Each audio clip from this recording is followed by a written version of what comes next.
And now, introducing a man who leads this show like mutant quarterback Brady Manning, whom he created yesterday in the lab that is his mind. He drops dimes and then he cries. He is Glenn Clark. Good morning. It is Glenn Clark Radio. I am Glenn Clark. He is Paul Valley. Happy rainy... is it supposed to clear up later today? Yes. Okay. I do like that. Got a lacrosse game tonight. Got things to do. Can't be messing around with this.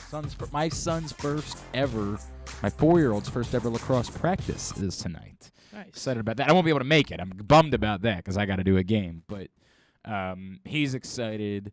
He's doing the bit where he gets to learn that he can. My favorite thing all year is the first time my 7-year-old puts his cup on for the season. He of course tests it and punches himself directly and it's just hilarious. So my 4-year-old's gonna get to do that for the first time tonight, and that's just a great day in my life. That is always a joy.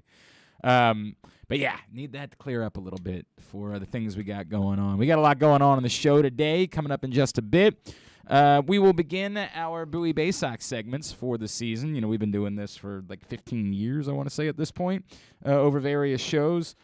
We will kick it off with their new play-by-play voice, Matt Sabados, who's going to join us today and sort of lay out the season for the Bay Sox, who's there as they get underway this weekend.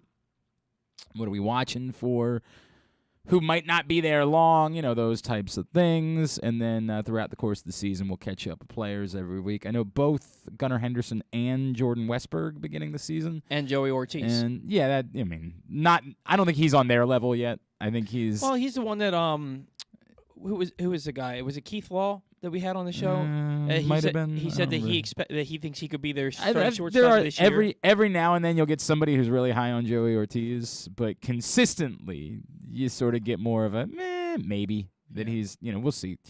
But we'll talk about all of them. We'll talk about all of them with Matt Sabados as he joins us here in a bit. Also this morning, Jeremy Fowler, ESPN NFL Insider, is going to check in. He was the first one to kind of report that DK Metcalf could be on the trading block. Yesterday, was it Howard Eskin in Philadelphia reported that the Jets offered a package with we don't know if it was anything beyond. All we know is that the 10th overall pick, or all Howard Eskin said, was that the 10th overall pick was involved, and the Seahawks said no. So I don't know if that means it was only the 10th overall pick, and they were like, yeah, we would need more than that, or if that's their way of saying, look, we're just not trading DK Metcalf, because if you're not doing it for the 10th overall pick, and whatever, you're certainly not doing it for the 14th overall pick at that point. Like, I thought you were going to say Joe Flacco straight up. Well, that would be a hell of a... the Seahawks get back to the Super Bowl. They don't have a quarterback, so yeah, that would be helpful. But again, and also, it's a weird... It's sort of a Mad Lib of a sentence, too. Howard Eskin, who's a talk show host in Philadelphia, reporting about a Jets-Seahawks trade. I'm not saying he doesn't know, because he certainly would seem to have access to, like, Joe Douglas, based on Joe Douglas's time in Philadelphia. But it's just a weird Mad Lib of a sentence. So we'll try to find out a little bit more from Jeremy Fowler. Is DK Metcalf really available? Plus, we'll talk more about the rest of the offseason and the ongoing Lamar Jackson saga. Drew Forrester will check in with us. It is Wednesday. We do that every Wednesday, but this one of the few valuable conversations that we have with Drew Forrester during the course of the year, because, as you know, I am simply not a golf person, and this is the golf Super Bowl. And so Drew will give us his thoughts on who's going to win and all that. I think he starts his show this weekend, in fact, on 105.7. I think he begins this Sunday with Fairways and Greens, so we'll talk to Forrester about that. And also later on in the program, I have a former intern who I might have to start begging for money pretty soon. My buddy Brad Kronthal, who went on to work for Masson after he had interned with me back in the day at the old radio station that doesn't exist anymore. He has now launched a new betting platform called Alloy Sports, and it is wild, and there is a lot of money behind it, and this is just a world I'll never understand, right? Like, I'll never launch anything that has as much behind it in my life as what they're launching with Alloy Sports. So I'm going to let him tell us about it. He's going to stop at the studio a little bit later on. I hear you got a lot behind your launches. I don't know if what is that, a poop joke, or I'm trying to figure out where you're going with that. The other realm. Trying to figure, okay. Well, we'll talk about that later. Gotta prop my boy up. Okay, I appreciate you. Pal. All right, that's all coming up on the program today. Today's show is also brought to you by Live Casino and Hotel on the FanDuel Sportsbook. And speaking of Drew Forrester, we will be there this Sunday hanging out with you. I got a surprise for everybody on Sunday. I'm looking forward to it. I'm not going to tell you anything, but I got a surprise for everybody that's coming to hang out to watch the final round of the Masters in the FanDuel Sportsbook at Live Casino and Hotel. So just look forward to it. I think you're going to enjoy it. What it's not a surprise is that we're going to have great giveaways for you. Not only the stuff that is provided by Live Casino and Hotel and the FanDuel Sportsbook, like we have T-shirts and cups and pens, things like that, but we also are going to be giving away free rounds of golf. 8 pairs of free rounds of golf. I did not get to the bottom of whether or not you can use both or you have to bring a friend, but that's, you know what? It's free golf. That'll be your problem to deal with. We're giving you the free golf. I don't need any more. I don't need any hassle from you. I don't need any of that. I don't need any of that negativity. We don't need no hateration. Don't need any of that. We're giving you free golf Sunday in the FanDuel Sportsbook at Live Casino and Hotel Maryland. Plus, Forrester will offer you some betting advice as the round plays out. Try to help you make some money. Looking forward to being there. Come join us on Sunday. And think about this, the 61 self-service kiosks. So, admittedly, tomorrow's first round will tee off before the FanDuel Sportsbook is actually open at Live Casino and Hotel Maryland. But that's not a problem because their 61 self-service kiosks are open 24/7. So if you want to go in there tomorrow morning before you go to work and get some bets in, no problem whatsoever. Just stroll right in, go right up to one of those 24/7 self-service kiosks and get your bets in that way. I know the TV broadcast doesn't start until the afternoon, but I'm pretty sure there's a bunch of web streams that you can watch if you want to watch the Masters in the morning.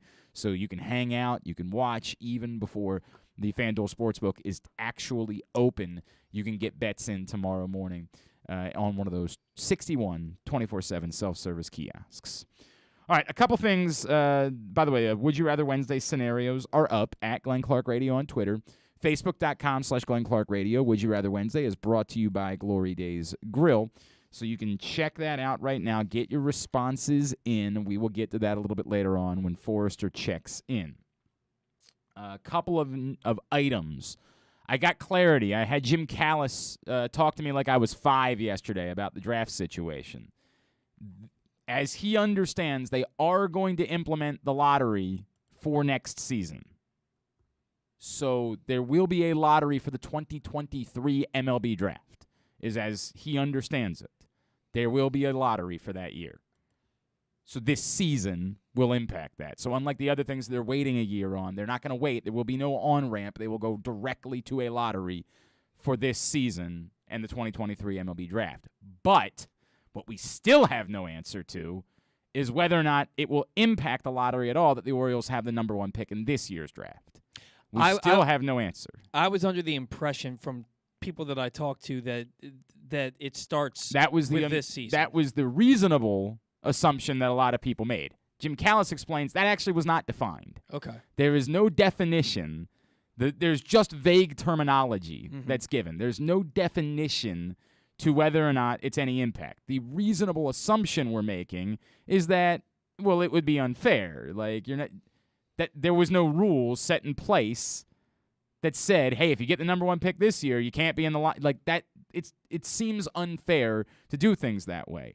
But it actually has to be defined. Like it has to be written as an actual rule, and the language of the way that the CBA was written was so vague that we don't know that. So there is no clarity yet. Let me say that. I think it is a reasonable assumption to think that when smart people sit down, they'll say, no, there's a new set of rules. We all have to play by the same rules moving forward. We don't have the previous set of rules impact the new rules, right? Like it's a reasonable inference that I think we can make. But it still has to be determined. It has to be defined. And as MLB teams or Major League Baseball is trying to weed out tanking, if they say, no, we're not going to allow teams that have been tanking to continue to benefit from it, I don't know what we do at that point. I just don't know how that works.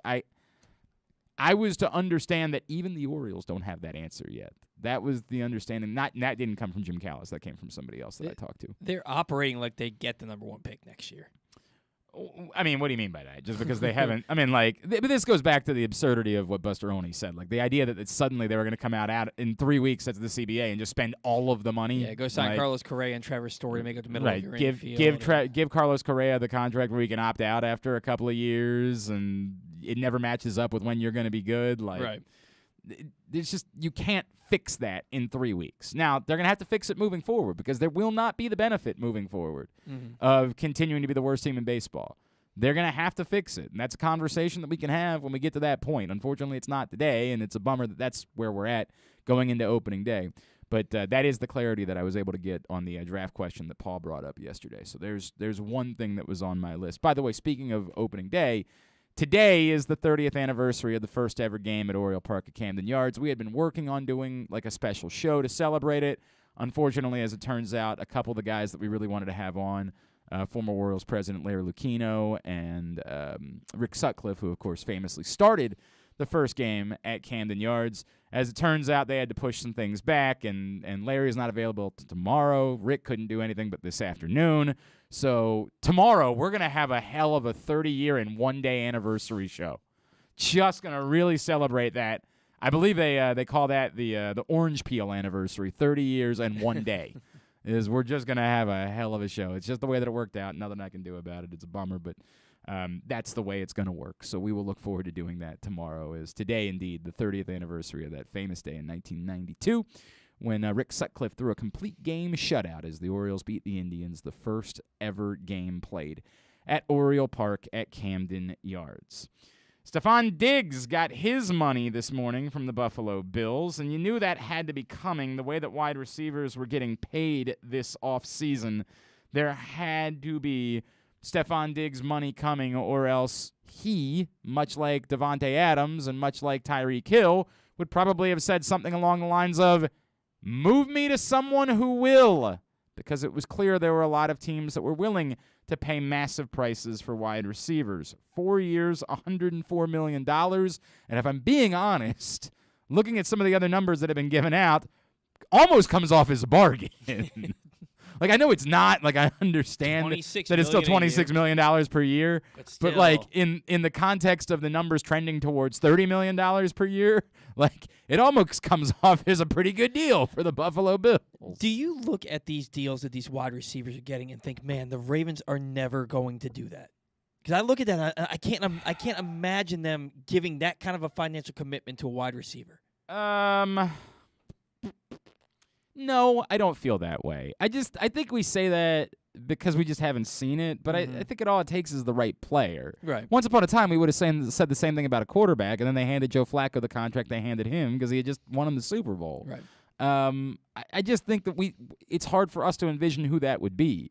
If you have Stephon Diggs, like I go back to 2 years ago where it's bat-ass insane how no one talked about Stephon Diggs as the MVP of the league. Josh Allen was a wreck as a quarterback.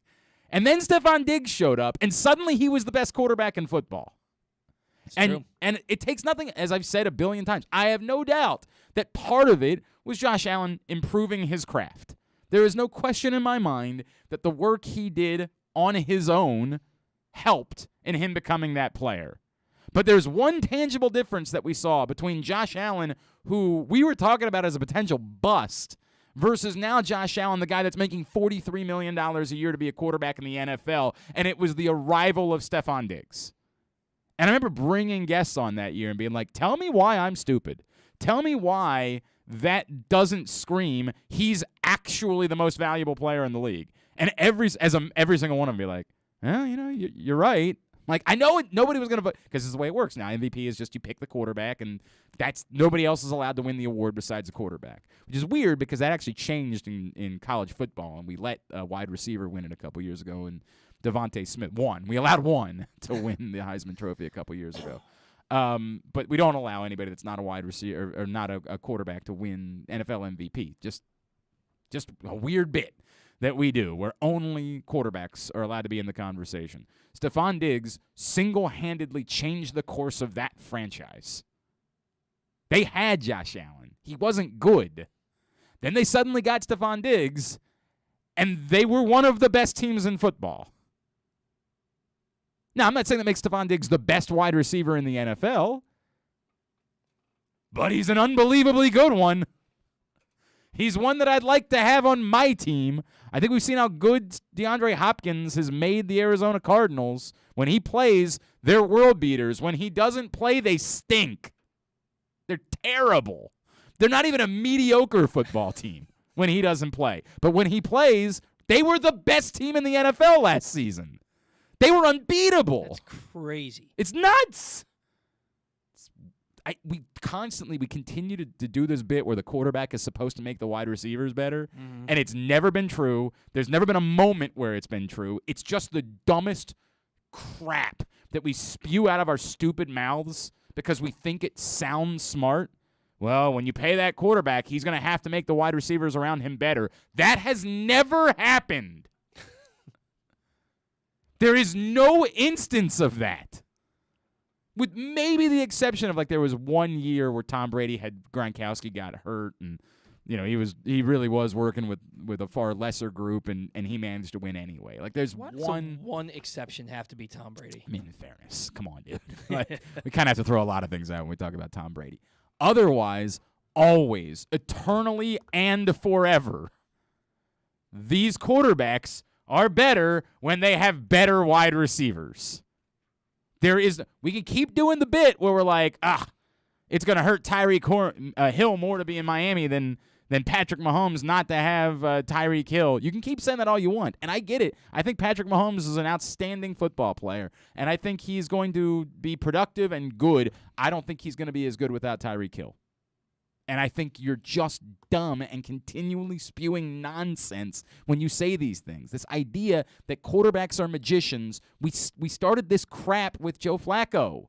Well, when you pay him, he's going to have to make the wide receivers better. And then we got rid of the wide receiver. And it's never been true in the history of the sport.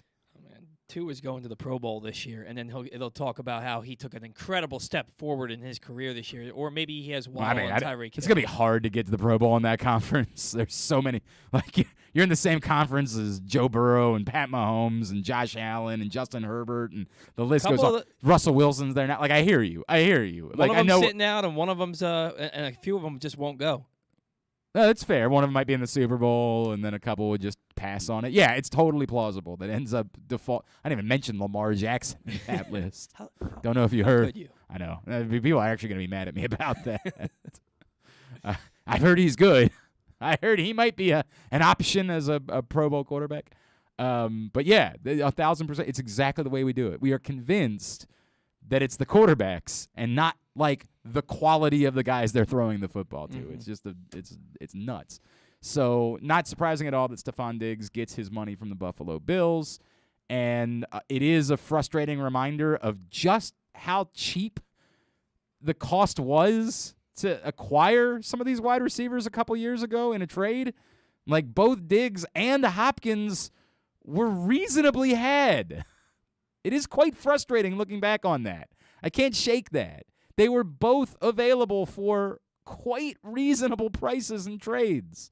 And yet, didn't happen. Hopefully, Hollywood Brown, Rashad Bateman continue to project and be stars. Maybe the DK Metcalf thing.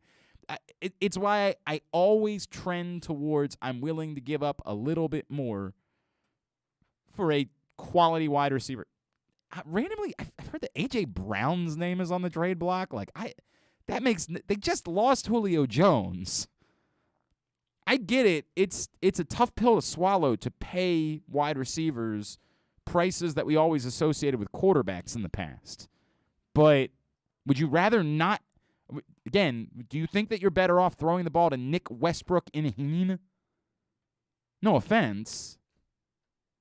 You got to pay these guys. That's just the way that it works. I'm stunned that we hear names like this that pop up on the trade block. It just doesn't make a lick of sense to me whatsoever. I have no idea what to make of it.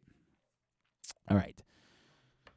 Hey, quickly, know the risks, have a plan before you start gambling. For free and confidential services, call 1-800-GAMBLER or go to helpmygamblingproblem.org. This is going to be our first Bowie Bay Sox visit of the season. We've been doing this for, I think, 15 years since I've been back in Baltimore. And some years, the Bowie Bay Sox have been the most exciting thing happening within the Baltimore Orioles organization. This year, as they get underway, another exciting group of prospects that are still there. As we mentioned, Jordan Westberg, Gunnar Henderson.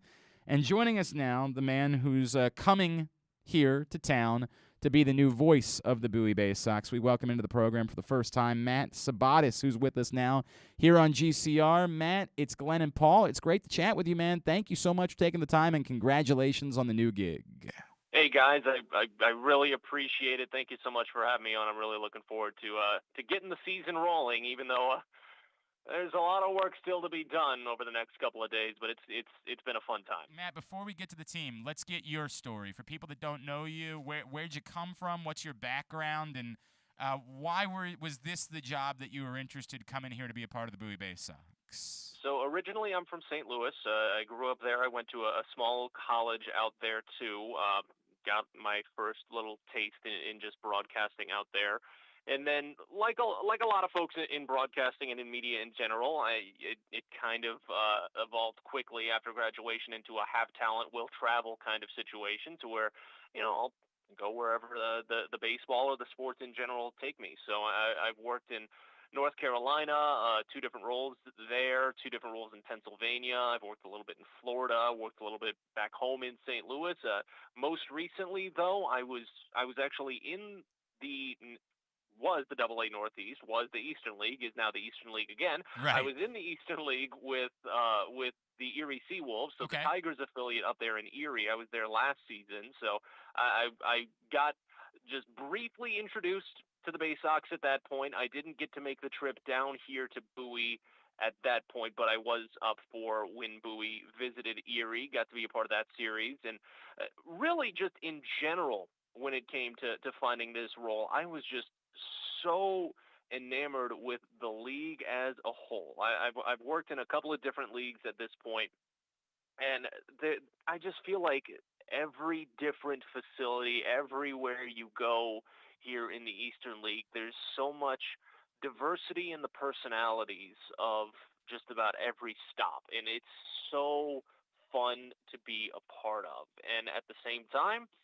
it's obviously a pretty good farm system to catch some ball in. I'm not gonna complain about getting to watch some of the best future stars of the major leagues night in and night out. The number 1 ranked organization, the farm system in baseball, is not a bad place to be working, for sure. There's no question about that. Matt, with that in mind, let's talk about some of the players that you're particularly excited as the season gets underway on Friday night. Some of the players that you're particularly excited. And let's start, because I feel like the infield is where things are just kind of loaded. And we talk about Westberg and Henderson and Ortiz, and Adam Hall is still there, and there's still some thoughts that Toby Welk could be a major league hitter one day. Like, how excited are you specifically about the infielders the Bay Sox are going to be rolling out on opening night? That is one of the key things that I think people are going to be most excited to watch, is that it's such an exciting group of guys that a good handful of them have already gotten a taste of what to expect at AA. And when you're in minor league baseball, the philosophy is that the jump from single A to AA is usually one of the hardest and can take the longest to pick up. So it's really good that guys like Westberg and Henderson have already kind of made that jump last season and can really come out of the gate firing here, at the very least for the first half, or for however long the Orioles might see them to stay here before potentially getting a call up to Norfolk. But the fact is that personally, I am a big fan of stellar defense, and I know that this is going to be a crew that can kind of bring it to the table on the infield just about every single day. And you said it. You were just kind of rattling off the names there about how much depth and talent there's going to be on the infield from 4 guys every single game. It's just going to be so fun to watch, while at the same time they're just a constant threat at the plate all the time. So we'll see how it plays out in specifics, but I mean, at the very least, this is just such an exciting crew of young and talented guys that should be able to make a big impact from day one. I'm really looking forward to it. Matt Sabados is with us, Bowie Bay Sox new play-by-play announcer. He joins us on Glenn Clark Radio before the season gets underway on Friday. Matt, give me a name of somebody that maybe, isn't garnering as much attention, the national publications, that as you've been doing your homework and getting ready for your first broadcast of the season, you're like, this is the guy that I think could be really exciting and maybe people will be talking about a little bit more by the time we get to, say, June or July? I'd say it's difficult to maybe call him glossed over simply because as I've done my studying, it's obvious he got a lot more looks with DL Hall not getting as much time on the field last season. But Drew Rom definitely has a lot to be excited about, and he's really one of the last young lefties that's coming up through the system for Baltimore. He's still only 23, and he's a 6'2" lefty who's deceptive. Matt Blood has really kind of described him as deceptive in a couple of different conversations about him, and I'm really looking forward to kind of watching him come through. Again, like I said, you can't necessarily call him overlooked because he's still a top 20 guy in the organization through some of the publications, but he's definitely one who I think as he continues to grow into himself and make more progress once he gets a full season under his belt too, he should really be able to make a major impact, if not through this year, in Baltimore by next year, I'd imagine. It's interesting you bring that up because we've talked a lot about, in looking at this, Keith Law described it to us this way one day. He said, you can look at this system and you can see a championship caliber lineup throughout, between what's at the major leagues and what's available in the system. You can find that, but you can't necessarily find that right now with the pitching. And I feel like that's sort of the more important thing at the moment is who can become the next John Means from this group? Who can be the guy that and Drew Rom far more thought of than even John Means was at this point. But who can become someone that maybe isn't identified as a future major league quality starter that can become that, because this organization really needs that right now with only a couple of, you point out DL Hall and Grayson Rodriguez. There's only a couple of those sort of top-notch pitching prospects that exist. They got to figure out who the other group of guys might be. You're absolutely right. And one of the things that I've been trying to be more mindful of, especially since obviously my focus is on prospects alone in the case of minor league baseball, but the fact is that as the rebuild finally starts to taper off for Baltimore and they can finally start focusing on opening up their window, it's going to be important that not only does the entire rotation maybe have to be a bunch of prospects. It doesn't need to be Rodriguez and Hall and Rom rolling 1, 2, 3 out of the punch, but they obviously will have to bring on someone with major league experience, a few years of veteran somewhere along the lines. They will have to work, whether it be in free agency or in trades. But the fact is that Drew Rom will be, at least in my mind, if he can make some of those just general improvements on his approach and his consistency, because he flashed it a lot at the tail end of 2021 with Bowie, he could definitely be a middle of the rotation kind of guy. Bay Sox start the season at home this weekend, Friday night, Saturday afternoon, and Sunday afternoon. Tickets are available right now at baysox.com. Promotions this weekend include fireworks on Friday night, kids opening day on Saturday, and then on Sunday they're going to celebrate Easter a little bit earlier because they're on the road for Easter, and they're going to have the Easter Bunny make an appearance and an egg hunt for the kids, the whole deal. And Matt, with that in mind, I need to know, what is your singular favorite minor league baseball event that you have been a part of? I know it's been a weird couple of years, right? So I know we missed out on maybe some things. What's your all-time favorite promotion that you've been a part of related to minor league baseball? And I know they did something like this in Bowie in the past, and I was a part of something similar. I want to say back in 2016. I was visiting a team that did one of those candy drop events where they fly in a helicopter over the stadium and drop a bunch of candy. Big fan.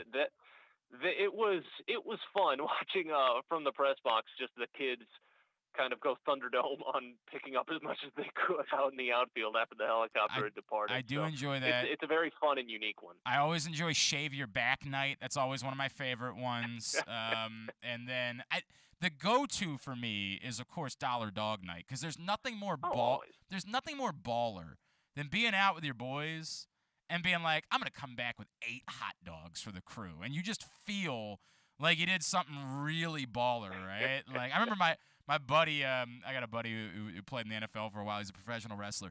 And we were at a game, and he just dropped a 20 down. And he was like, give me 20 hot dogs. And I just remember, like, how baller it felt. And it's just $20. Like, it's nothing. Yeah. But it just felt like so baller to be like, I'm getting hot dogs for everybody. Like, it makes you feel better when you got Dollar Dog Night. I'm picking up the tab. I'm the big spender. Correct. Yeah. There's just something incredible about that. All right, Matt Sabados. Again, the season gets underway on Friday night. Anything else that Orioles fans should know about making the trek down to Bowie this season? Again, the good news is we get to use like normalcy. We don't have to worry about maybe some of the things we've had to worry about in the past when you come down to games this season.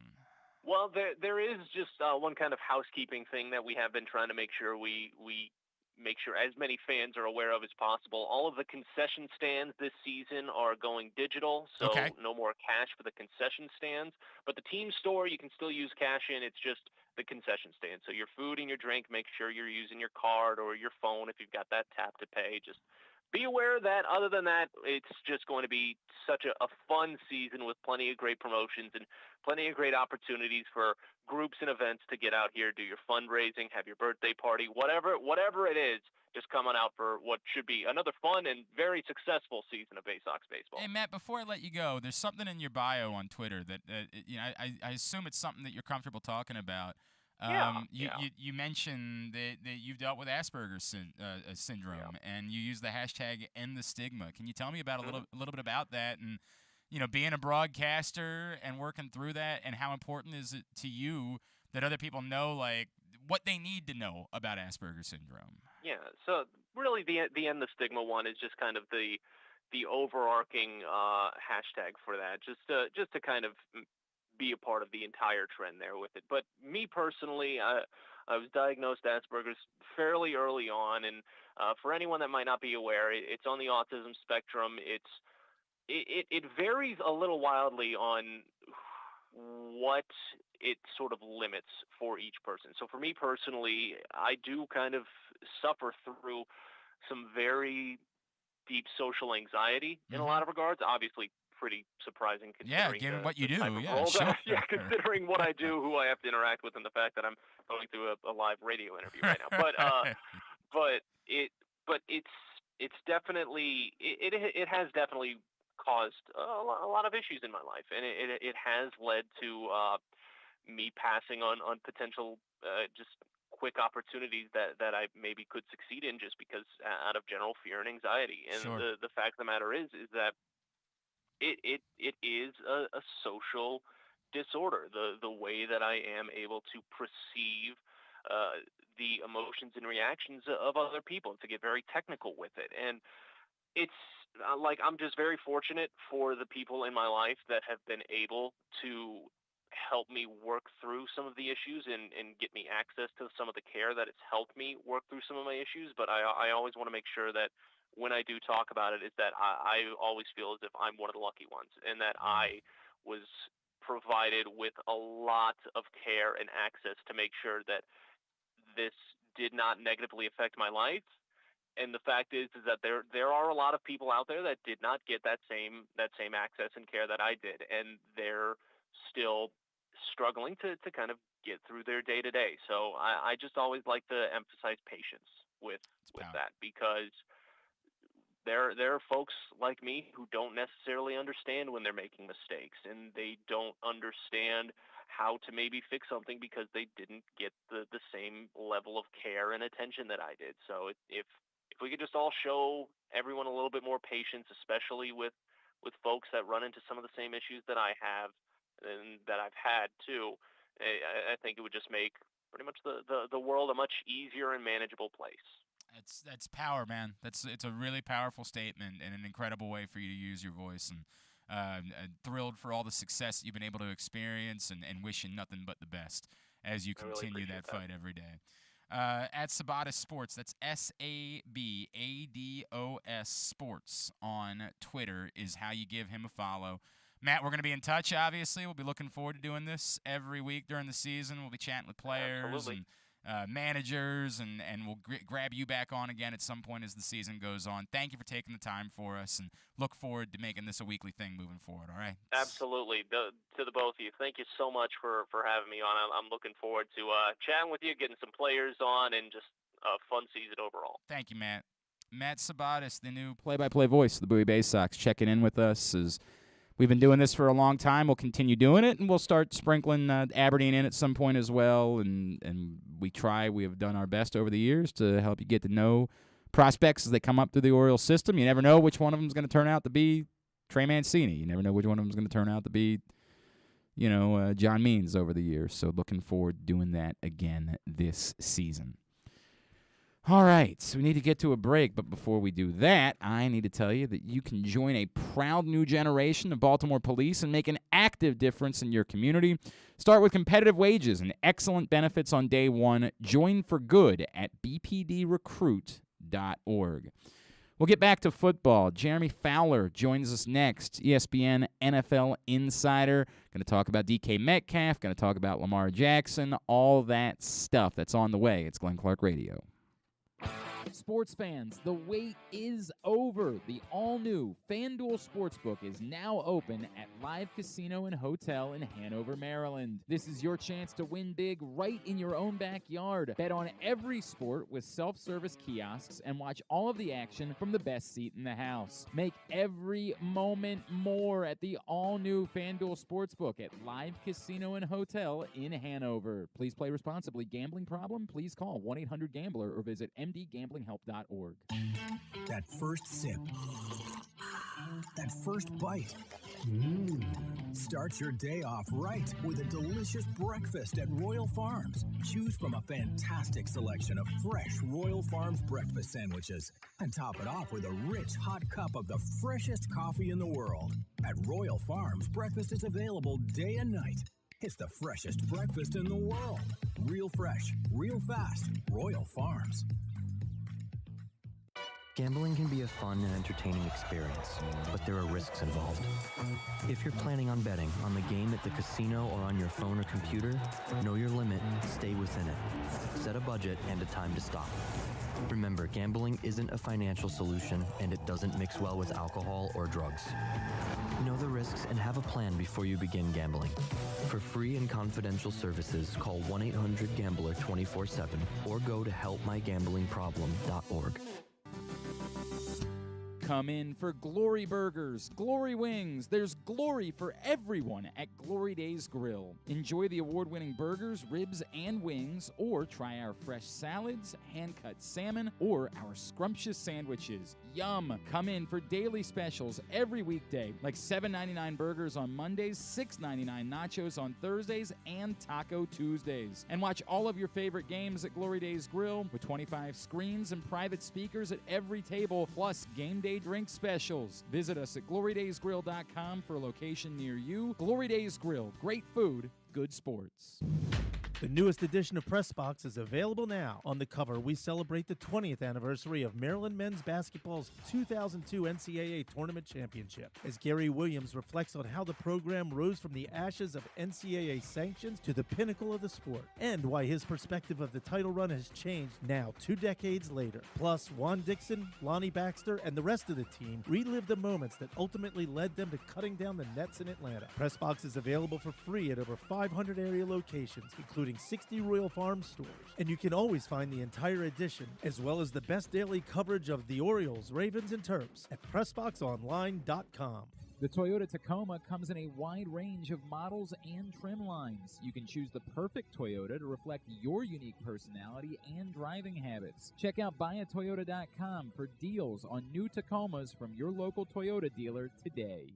If you miss anything, don't forget that you can find whole shows later on Spotify, Apple, or Amazon Podcasts. It's Glenn Clark Radio. The Orioles and Tigers just straight up canceled their spring training finale that was scheduled for today. because they didn't have enough pitching available for the game. And yes, Twitter, of course, had a very good time with that, and I understand why. I certainly understand why Twitter had fun with the idea that the game couldn't be played because there wasn't enough quality pitching available. Make your own jokes in response related to the Orioles and pitching. But that's it. So the next time we see the Orioles, they will be beginning the season on the road down in Tampa. Right now, let's switch gears, talk a little football. Joining us now, ESPN NFL Insider. He is our friend, Mr. Jeremy Fowler. He's back with us now here on GCR. Jeremy, it's Glenn and Paul in Baltimore. It's great to chat with you as always. Thank you for taking a couple of minutes for us this morning. Hey, guys. Yeah, thanks again. How you doing? Everything is good. So is DK Metcalf really available or not, Jeremy? Like, we heard, the way that you reported it. I know, and trust me, I'm considering the source, but like Howard Eskin said, hey, the Jets tried to give him the number 10 pick. They didn't want that. Is he really available, or is it more like, yeah, if you want to pay the Deshaun Watson price, we'll trade him to you? So they're not shopping him, and they've given indications that he's not available. I just think that there's, if a team wants to get aggressive enough, I think they can make it happen. So it's probably somewhere in the middle of what you're laying out. There's some gray area here, but I do asking people in Seattle. I do get the sense that they're in a good place with him, and but it's just it's the money's going to be huge, right? And they're going to have to pay him close to $25 million a year right now. It looks like. I just don't think they're crazy about doing that right now. So something's going to have to give. They just have to make that hard decision. I don't think any negotiations have happened yet. Okay.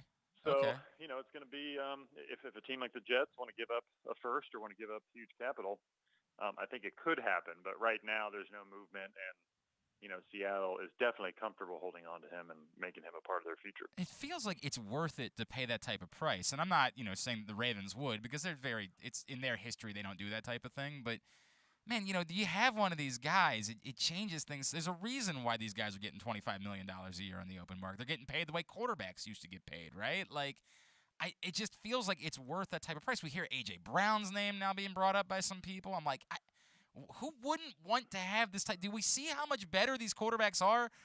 Josh Allen was a mess, and then Stephon Diggs showed up, and they're like, yeah, he's probably worth $26 million a year because we saw what happened the moment he arrived here.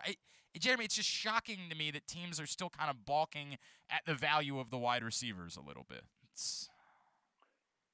Yeah, well, I think part of that is because of the draft. I mean, so many good guys coming to the draft. Look at the 4 guys that need to be paid right now. It's A.J. Brown, Terry McLaurin, right. DK Metcalf, Deebo Samuel, all picks outside of the first round, all studs who are going to get huge deals, So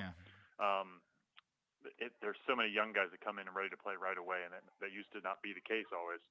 So I think that's part of the issue why teams don't want to pay that. In a case like Diggs, I mean, he's pretty clearly a top 5 guy. He fits what they do. He's part of their culture. He and Josh Allen are tight. Instant chemistry, so they're paying for more than just a good receiver in that case. Sure. So I do think it's a case-by-case basis depending on where the team's at. That's why DK Metcalf is somebody that people are watching, around the league because of the situation. Russ is out. They're clearly in a bit of a transition, So right. Do you want to just start over and maybe use some of your draft capital to get a receiver instead? Can you explain why Tyrann Mathieu is still available at this point? It's the thing that makes the absolute least sense to me about how free agency has gone, Jeremy. Well, I think it's because teams feel like they've seen a little bit of decline. That's not a knock on him. It's just he's played 9 years, a lot of mileage. So, later in the year last year, it looked like he had slowed up a little bit. That's just the sense talking to other teams. Now, is he a great player? Absolutely. Can he help a team? Yes. But it's, he was probably at a price point that wasn't attractive to teams based on what they saw on the film last year. He is. So that's the holdup, really. So I think he's probably going to end up taking a 1-year deal with high upside. And we'll see what happens at New Orleans. He just visited them. He is ESPN NFL Insider Jeremy Fowler. He's spending a couple of minutes with us this morning here on GCR. Jeremy, bringing it back to Baltimore, the Ravens tried to land Zadarius Smith. They've just not been able to find anything as far as pass rush help is, and it might just be that now at this point it's going to come down to the draft. Is there anything that's still out there that you would say, it feels like it would be worth doing something like this for a team that clearly identified pass rush help as a need and hasn't been able to do anything about it in free agency. Yeah, I mean, I think they'll address that in the draft. But you also have, you got some options. You could bring back Justin Houston, although I know he's on the back nine, clearly. Mm-hmm. Look, Jadeveon Clowney, I always thought he'd be a good fit coming back with Anthony Weaver, who's kind of their assistant head coach, defensive line. He was with them in Houston together. He knows Clowney well. So, I wouldn't discount something like that. But they've looked at some other guys. I think Rasheem Green, free agent, I think they would have signed him. Apparently, something slowed up with his market because he's been close with a few different teams. So we'll see. I think they'll end up getting a mid-range guy on a one-year deal at some point of free agency. It might just be after the draft. At this point, there's really no need to panic. The guys that are available now will probably be available late April, early May, unless the team has their draft meeting and figures like, man, we don't want to have to address this certain position in the first 2 rounds, 3 rounds, so let's just get a guy now. Yeah, I feel a little bit more comfortable that route. Jeremy, what do you make of the ongoing Lamar Jackson saga? I mean, we've kind of talked it to death over the course of the last month. It still confuses the hell out of me in part because we just don't know who to talk to, but if the truth is really that he just wants to wait a year, like that seems like it's great news for the Ravens because they get him in a lesser number this year and they still get to lock him up. But there's so much fear that the idea is he really just is hell bent on getting to free agency for whatever reason. What do you make of this?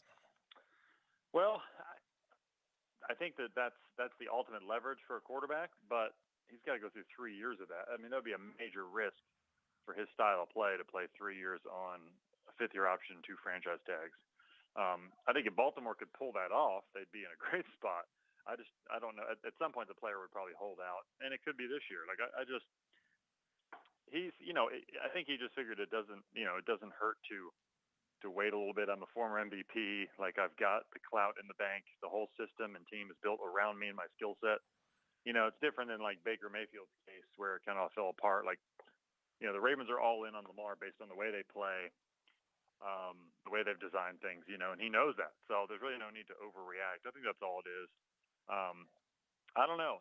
I'd be surprised if he's willing to play out 3 years to get to free agency. I mean, maybe I'm wrong. That would be awesome to see. I think that would be a great experiment to get a guy like that. I mean, look what happened with Dak Prescott. He hit it huge just by waiting and being patient. And that's the interesting part to me, Jeremy, is it seems like you don't have to wait any longer for free agency in order to use that leverage, right? Like that. If we learned anything from the Deshaun Watson thing, it's that it feels like the quarterbacks always have. They could just declare themselves free agents at any point and say, I have you over a barrel. It really does feel like there's this reckoning that's occurring with the quarterback position where everybody complains about how much money they make, but we realize you don't have a quarterback, you don't have a prayer, and so they're probably really worth more like 50% of your cap because of it. And it seems like he wouldn't have to wait till free agency. If he walked in today and said, either pay me this amount now or trade me, there's probably the Panthers are probably pretty desperate. There's got to be a desperate team who'd be willing to give him that type of money. It just seems like you don't need free agency any longer in order to have that leverage as a quarterback. Yeah, there's certainly an element of that. I think I think if you're Lamar Jackson, you're probably saying, "Hey, look, we can make this easy."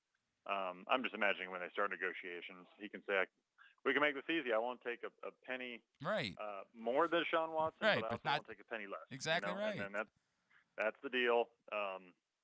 That's sort of the bed that was made, and that's why you wait because the market continues to develop. So, I don't know that Baltimore would do that. I really don't think they would. Which is why this is a fascinating situation. Although the Baltimore's guaranteed more money in recent deals, like Mark Andrews comes to mind. I believe Marlon Humphrey's deal had a lot of guarantees. So maybe they're bending a little bit on that and they can find a sweet spot. I'd just be shocked if they say, "Hey, here's $230 million fully guaranteed." I don't know. I think, and look, Lamar's great, but I don't know. I don't know if he's like consensus top 5 guy anymore. That'd be a tough sell. Let me follow that up with 2 thoughts, and then I know I need to let you go, Jeremy, and I appreciate your time. Is that, though, just the way it's going to work, right? Like, Steve Bisciotti said at the owners' meetings last week, we don't necessarily have to play that game of fully guaranteed contracts. But is that true? Or now that you don't put the toothpaste back in the tube, like now that Pandora's box has been opened, that's just the way it's going to be moving forward. And if you want to sign a quarterback, you're going to have to give him a fully guaranteed deal because that's what Deshaun Watson got. I mean, it's possible. I think we're going to see how we're going to test the resolve of these teams to see how far they're willing to go to prevent having to pay that. But if you get into July and August and you just want it over with, whoever's going to be the least patient is going to break. Mm-hmm. So. The Ravens might say, hey, it's not worth the headache. We know this guy's going to be here. Let's just set him up with the money, But I think the reason why Lamar's situation is so fascinating is because, and when I talk to people around the league, they bring this up, like, look, for as good as he is, I mean, the running style and the injury risk is huge, So it's like, can you commit all guaranteed money over 5 more years? I don't know. That's it. I just, for some, that's too rich. But for the Ravens and what they do, they're built around Lamar, and he's a great player. That might be worth the risk for them. Well, and who are you if you don't do it? You don't have a quarterback, right? Like you're why we saw it. We saw what happened with Tyler Huntley. Everybody wanted to believe he could be Lamar Jackson. He ain't Lamar Jackson. Like it's a tough spot to be in where the risk is not having a quarterback in this league where you have no prayer. And then the last one for you. At some point, if you're the Ravens, if Lamar Jackson is hellbent on getting to free agency, do they have to think about trading him at some point, Jeremy? Do they have to have the conversation of let's see if there's a team again that's this desperate, the way that the Browns were, the way that maybe Carolina might be, or like Washington a year from now when their next quarterback experiment fails on them. Is there a point at which they have to consider we can't just sit around and wait for the guy? We've got to see what's out there and maybe explore a trade. I would be surprised. Okay. Just because here's the thing too that people forget with the franchise tag. So it's not going to be market value for him, right? Because if the market value is mid 40s or 40 something million a year, and the franchise tag is like low 30 millions or whatever it's going to be, like it's not market value, but it's also a clean 1 year fully guaranteed deal. And we saw it with Dak, right? He played on 31 million, and then next year hit a huge deal. When you do these huge contracts, yeah, it looks great on paper. So unless it is fully guaranteed, and maybe the Deshaun Watson situation will change things, but typical deals, it's 3 years, and then the team can get up out of that deal at any time for really no penalty. So if that's the trade-off, if it is a traditional deal, the bigger number, then why not just play a tag or two? Like you can make the argument for the player that the tag is your friend. Sometimes they work for Kirk Cousins, they work for Dak Prescott to a charm. So, there's still value in Lamar and the team wanting to do that and going year to year. I kind of like it because you're betting on yourself and it's a fully guaranteed number. But it's huge cap numbers for the team, obviously, right? And it's all a huge cap number in the 1 year that hurts you a little bit in trying to make it happen. It is fascinating. Yeah. There's no doubt about it. At Jay Fowler, ESPN, of course, is how you follow him. Jeremy, is there anything we can plug for you where we're seeing you next? Anything like that? Yeah, just check your local ESPN station. Yeah, we'll be there talking about all this stuff. Right. So, Jeremy Fowler, always appreciate it, man. Thank you for taking a couple of minutes for us this morning. no problem. Thanks, guys. Jeremy Fowler, ESPN NFL Insider, checking in with us here on GCR. Look, man, it's the same. I get that we're almost getting Lamar Jackson out. It's just that it's still going on. There's still no deal. All of this stuff is still there. And I've still not gotten any answer that makes it clear to me as to why we're here. Didn't they just say a couple of days ago that Lamar said he's waiting until No, it was the Mike Florio. The Mike Florio report was that the thought is he just wants to wait. He's too focused on this year and just wants to wait a year, which might be true. As I said that, it might very well be true, but it's still not sensical. You're leaving tons of money on the table. You can't make it make sense. And until someone makes it make sense, and as you guys know, we were supposed to chat with Lamar himself, but we were told we could not talk to him about this. So we decided not to do it because I can't. I'm having a conversation and I need the answer. I can't make it make sense. And I think a lot of people are just sort of at peace with yeah, but it doesn't really affect me right now, so I'm just not going to bother to care about it. And that's fine. I assure you, once the show is over, once the microphone gets turned off, I don't give a rat's ass. It is not. I'm not thinking about it at 3 o'clock this afternoon. It's not. Well, hang on. What are we doing at 3 o'clock this afternoon? Maybe I'm specifically talking about it at 3 o'clock this afternoon. Par 3. The Masters Par 3 contest. Yes, I will not be partaking in that event. But you know what I mean? Like I'm with you in that it doesn't consume my thoughts, but it's no less interesting when it comes back up. No, there is still no clarity. Again, with the answer, it's possible the answer really is, I'll just wait a year, I'll do it then. Why? There's no follow-up to that. Well, I'm just focused on this season. The season is months away, bro. We saw you. You were out playing lacrosse over the weekend. You were out hanging out at Chick-fil-A. Like, you are clearly capable of multitasking. And it's not a shot at Lamar Jackson. I want to make that abundantly clear. Lamar Jackson may do whatever he would like to do. He has more than earned that. But it's not sensical to say, I'm so focused on the season, I couldn't think about this. You're plenty capable of thinking about a lot of things. He's clearly thinking about DK Metcalf. He's tweeting about him. He's clearly been thinking about Marlon Humphrey not recruiting hard enough because he's been tweeting about it. Like, he's very capable of thinking about multiple things. So it might be just sort of what he's said. I don't want to deal with this now. I just want to focus on the season. But that's not – saying it's not true is the wrong way of saying it, because if that's what he's saying, that's what he's saying. It's not an accurate depiction of what you're doing. Right. Like, you are clearly capable of multitasking. Why are you choosing to not do it? And that's the part where it gets fascinating, because, again, I still think that ultimately this will end with, at some point, the Ravens figuring out a long-term deal with Lamar Jackson. But every day that goes by, some of that has to be, like, at one point I was 98%. I ain't 98% anymore. I'm still better than 50-50, but I ain't 98% because none of it makes any sense. And every time anyone shares any modicum of a thought about it, it makes less sense. Like, I keep coming back to, it's the way to get the pure leverage is to get the free agency. But why can't he use the leverage that he has? And no one can answer that question for me. This goes back to the Stephon Diggs MVP thing, where I'm like, you got to tell me why I'm stupid. Because I definitely might be stupid. There's no doubt about that. Anybody who's listening to the show knows it might very well be that I'm just stupid. But you got to explain it to me. Why am I the idiot? And every time I run it by, nobody can answer that question to me. Why don't you force the leverage now? You've got it. There are desperate teams that need quarterbacks.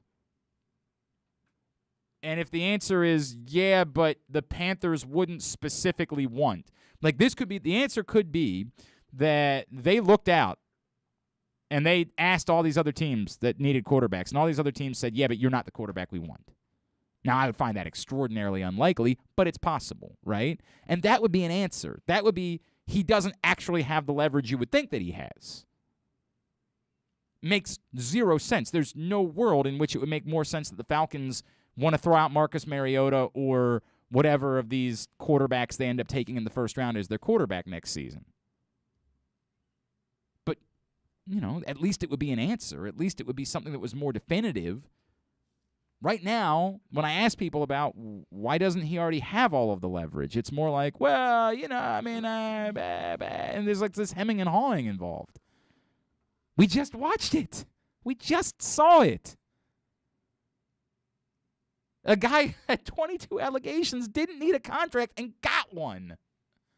Well, yeah, but he was essentially a free agent. But he wasn't. He wasn't a free agent. He forced his way to being a free agent. Why can't everybody else do that?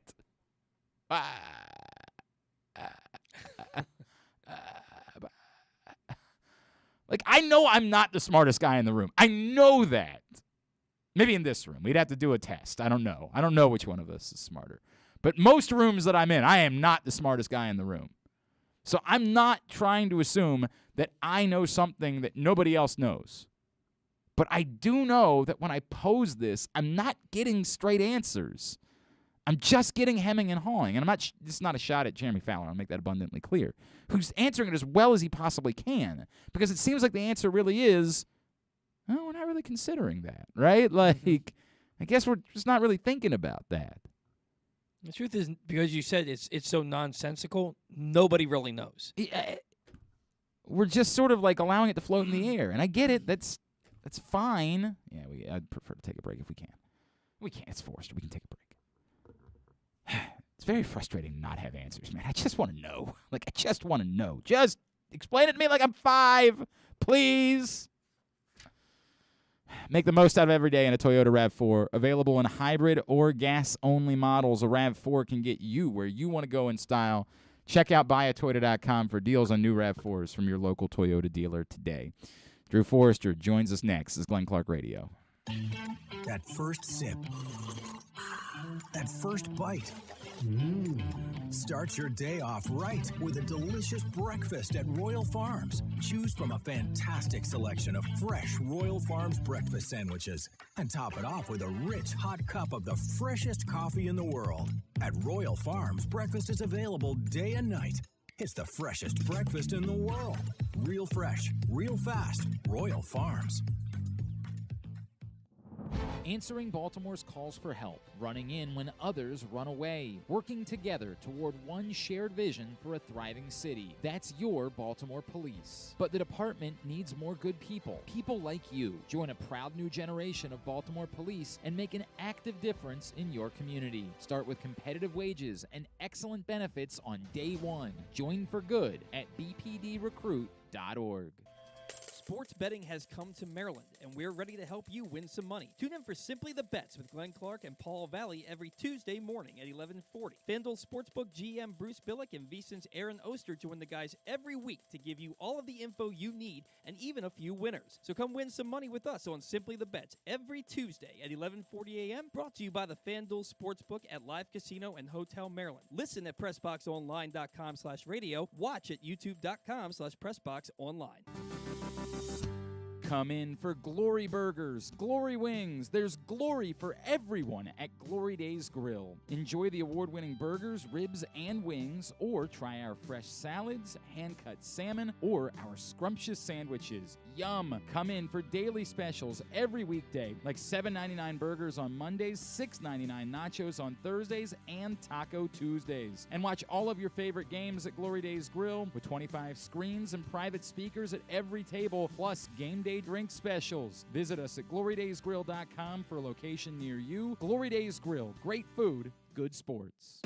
Baseball is back. I'm Paul Valley. And I'm Zach Goodman. You can find us live every Saturday from 10 a.m. to noon talking all things Orioles and Major League Baseball. Like the debuts of Adley Rutschman and Grayson Rodriguez. And how the rotation and bullpen are rounding into form. Watch us live at youtube.com/PressBoxOnline and Facebook.com/PressBoxSports. Or you can listen at PressBoxOnline.com/radio. That's the Bat Around, live with the latest in baseball coverage every Saturday from 10 a.m. to noon. Gambling can be a fun and entertaining experience, but there are risks involved. If you're planning on betting on the game at the casino or on your phone or computer, know your limit, stay within it. Set a budget and a time to stop. Remember, gambling isn't a financial solution, and it doesn't mix well with alcohol or drugs. Know the risks and have a plan before you begin gambling. For free and confidential services, call 1-800-GAMBLER 24/7 or go to helpmygamblingproblem.org. We can't imagine why you'd want to, but you can watch GCR live. It's at facebook.com/PressBoxSports. And try to guess whether these guys are wearing any pants. If you haven't picked up the print issue of Press Box, it is available still. We I think a couple weeks left on this, 2 weeks, I believe. That this one's available, celebrating the 20th anniversary of Maryland's 2002 National Championship with Gary Williams on the cover. It is free right now at your neighborhood Royal Farms, any of the hundreds of locations around town where you find Press Box, or read it all at PressBoxOnline.com. The Orioles have shared out the final images of the left field wall on their Twitter account, and I still can't get over how jarring the left center field thing is, but whatever, man. Hopefully nobody gets hurt, and it's not a significant issue. I've said all I can say about it. It's embarrassing. That left center field thing is embarrassing. That's not Major League Baseball, man. Like, that's anyway. Also, I realized, like, the thing to do is just try to hit it right down the line. You try to hit it right down the line, you're still good at 333 feet. There's still a foul pole right there waiting for you if you can hit it down the line. All right, it's Masters Week, and this man is making his debut on 105.7 The Fan on Sunday with Fairways and Greens, a special 2-hour edition of the program from 12 to 2. And then he's coming down to hang out with us. He said, I need to be around a real golf expert. And so he called me and asked me where I was going to be for the Masters on Sunday, and he's going to be with us in the FanDuel Sportsbook at Live Casino and Hotel. He's our buddy Drew Forrester. What's going on, pal? How are you? All right, well, two things. I'm actually pulling into the casino as we speak. Are you really? I am. To do what? I am. What are you and doing? Second is we know who designs the covers of Press Box. Oh, and actually, you know what's funny? Now know, this was not. We now know who designs the covers. This is the irony of the irony. When the decision was made about what we're going to do with this issue, I suggested something else. I suggested something else. I patently don't believe that. You can say that all you want. This was a Stan the Fan Charles. Stan Charles informed me that Gary Williams had never been on a cover of Press Box in the history of the publication, and so he wanted Gary Williams on the cover. I'm talking to Stan tomorrow night, so I'll blow him up about that. That's right. You're doing his Facebook Live show. Guys want to tune in? So, I am pulling into the casino as we speak. So I'll send a picture of my betting slip. I was going to say, so tell me what it is that you're there to do. You're there to get bets in before the tournament begins that you're looking to cash in on Sunday while we're there hanging out for the final round. That's the idea? Yeah. I mean, I think, obviously one of the cool things about, every sport now, but one of the cool things about golf is because it becomes 4 separate events, right? It becomes a Thursday event, Friday event, Saturday event, Sunday event. Is you can kind of get a feel for who's playing well, who's not playing well. I mean, maybe 5 of the guys I bet today aren't going to play well Thursday, and you can make 5 new bets on Sunday. But right. Right. So I'll probably do mostly. I've got 6 guys that I got 6 win tickets I'm going to play, but I'm also going to do a couple top 25s, some guys that I don't think can win, but I think will play well, kind of deal. And I may group them together. So we'll see. It's if you like to wager on stuff, this is probably the place to go. No, there's no doubt about that. Paul is really hot and bothered about this. There's this special prop that FanDuel is offering right now. I'm going to let him run it by you and see how you feel about it. All right, so I did a little research on Shane Lowry, and I saw that he's finished in the top 13 in 5 of his last 6 events. And there's a plus 2,000 odds prop that Shane Lowry, Bryson DeChambeau, Xander Schauffele, and Victor Hovland all finish in the top 20. Tell me why I shouldn't. Who were they? Lowry, DeChambeau, Schauffele, and Hovland all finished in the top 20. Tell me why I shouldn't go put some money on that after the show today. Lowry, DeChambeau. Who was the other one? Schauffele? Yes. Yeah. And then what was the last one? And the guy you think is going to win. Oh, Hovland. Mm-hmm. All finished in the top 20. Yes. Love it. Love it overall. I think Lowry is a sneaky guy this week. I think he could be someone who's in the hunt.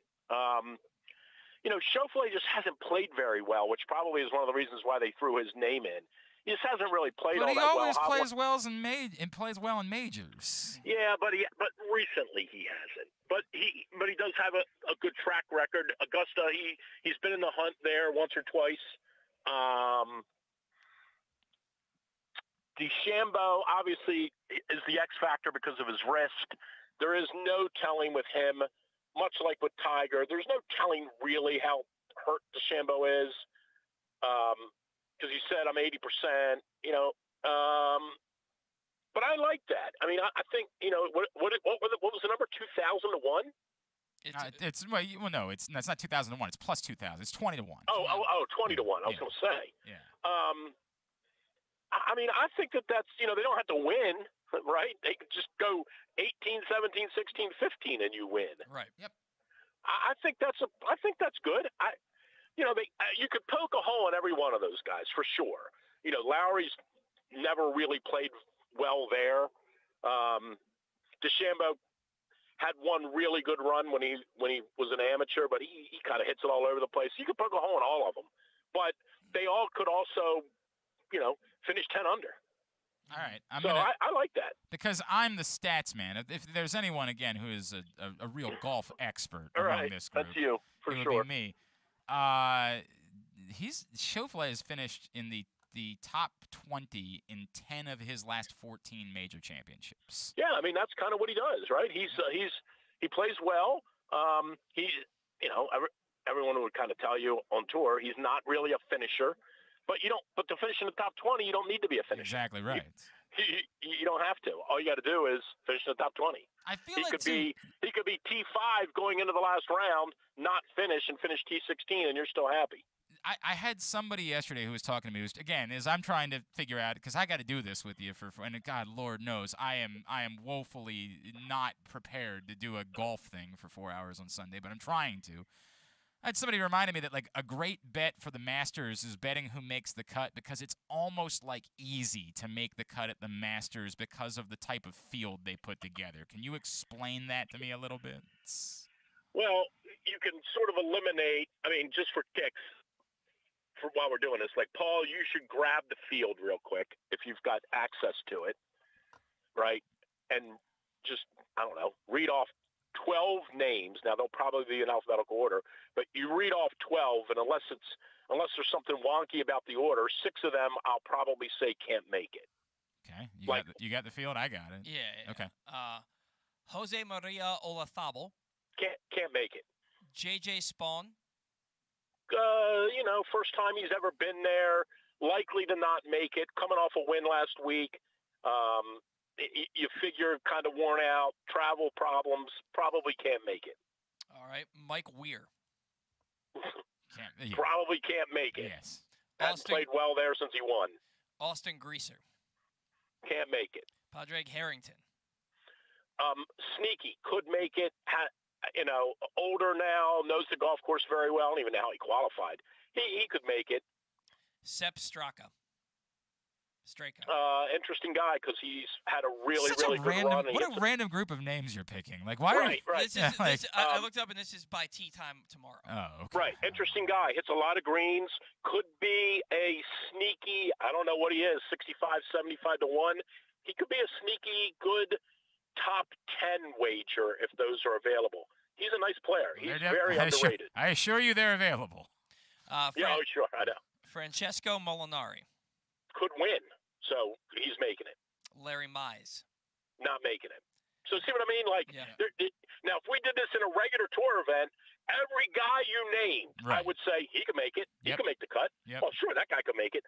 So you've got all the old, I say all the old players. Anyone, and I probably discounted Olazabal a little bit too quickly there because of all of the old guys, and I'm talking about anyone who won before Tiger won in 97. We'll consider that. And 96 winners and backwards, Olazabal's probably the only one that if you made me bet one old guy to make the cut, he would be the guy I would pick. That's interesting. But the rest of those guys, the rest of them that are all still trying, I assume Mize is still playing, but I guess Ray Floyd is still playing. I know Woosnam is no longer playing. Now, Couples is still a decent bet to make the cut.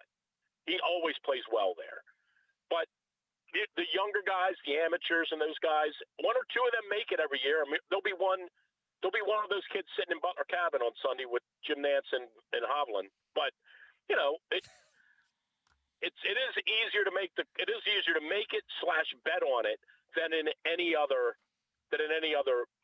event. But you still have to remember that even a guy like Straka, who's had a heck of a year, the golf course is so nuanced there. He could easily shoot 72, 75 and not make it. All right, I want you to do me a favor while you're there today, all right? Because I'm going to see you on Sunday. I'll Venmo it to you right now. I want you to put in a $20 bet for me, all right? Okay. I want you to put in $20 on a parlay of Schauffele in the top 10 and Finau in the top 20.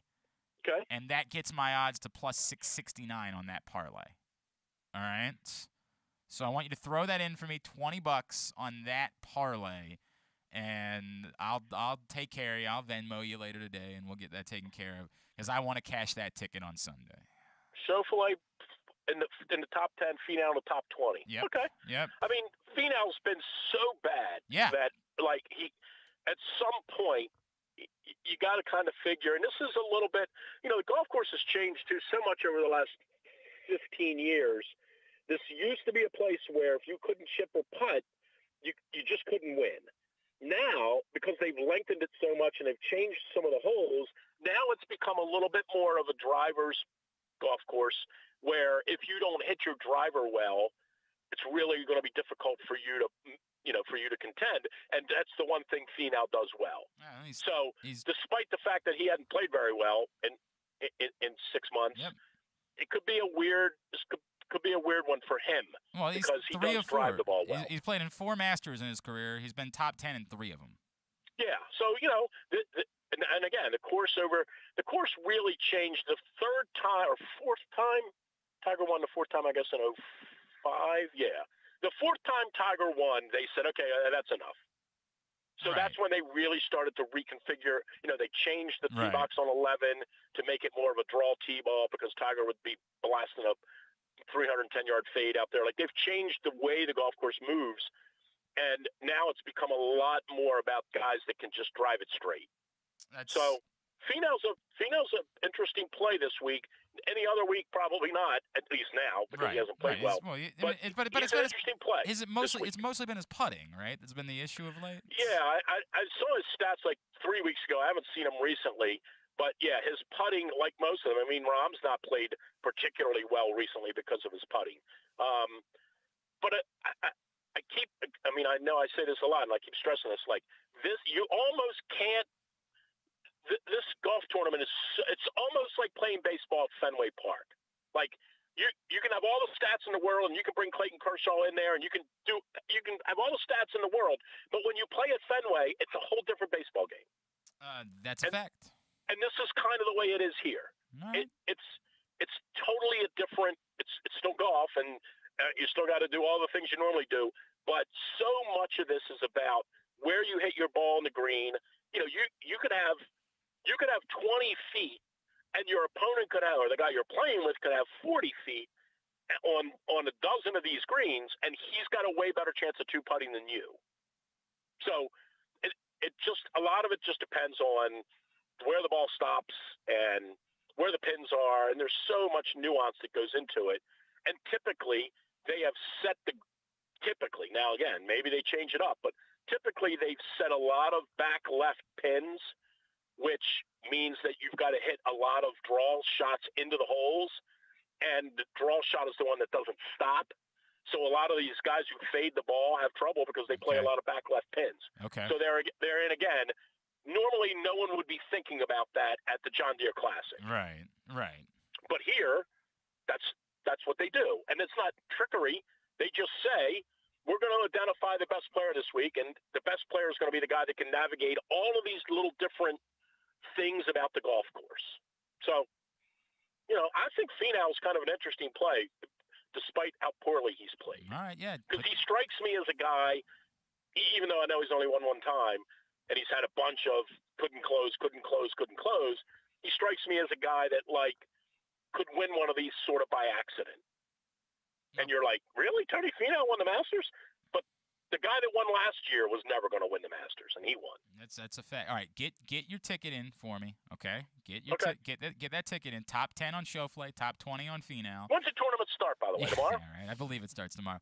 We will be there. We will be there Sunday. Drew's going to come down after he finishes up his show on 105.7 The Fan. He's going to hang out with us in the FanDuel Sportsbook. We got free rounds of golf to give away for those of you that are in attendance on Sunday in the FanDuel Sportsbook. Drew will help you win some money during the round. That's the other cool thing, too, is there's so much live betting going on, right? Like, you can literally, like, by Sunday, you'll be able to bet, like, hole to hole what's happening. So Drew will help you out with some advice on how to bet the tournament when we get to the I'm wearing final black round. pants and a red shirt. I know that. Oh, you're dressing like Tiger. You know what? I actually have a surprise for you for Sunday. I'm not going to tell you anything about it. I got a surprise for you on Sunday. Drew, I do want to ask you real quick about I just wanted to finish the thought. It's the FanDuel Sportsbook live casino and hotel, and again, all weekend long, you can get your bets in on their 61 self-service kiosks. But we will be there Sunday afternoon, hanging out in the FanDuel Sportsbook. I'm going to text you a picture in about 6 minutes. As soon as we're done, I'm walking in. I love it. So, Drew, I've watched Tiger his entire career just do things that nobody else can do, which is why I don't put anything past him. He's gonna play, and Tiger plays to win. If you're placing a bet on Tiger, what kind of bet are you placing on him? Top 40, top 20? Do you think he has any shot at winning this thing? Where do you put Tiger right now coming back? 100% he has a chance to win. I said that last week. He always has a chance to win. He knows the golf course. What he does well dovetails perfectly with this, which is he's a good driver of the golf ball. You could make any bet on him, and they're all good bets. Top 40, sure. Top 20, sure. Win, sure. Nothing would surprise me. I don't think he's going to win because only one guy can win. You just got to pick someone, and I think Hovland's going to win. But, 1,000,000% Tiger could win. And I think it's been fairly evident, and I have a friend of mine who lives he lives just outside of Jupiter, who's loosely sort of around medalist. He's a caddy. He's around medalist a lot, who says, like, for the last 6 weeks there in that community, it's been like a running joke. He's been playing golf every day.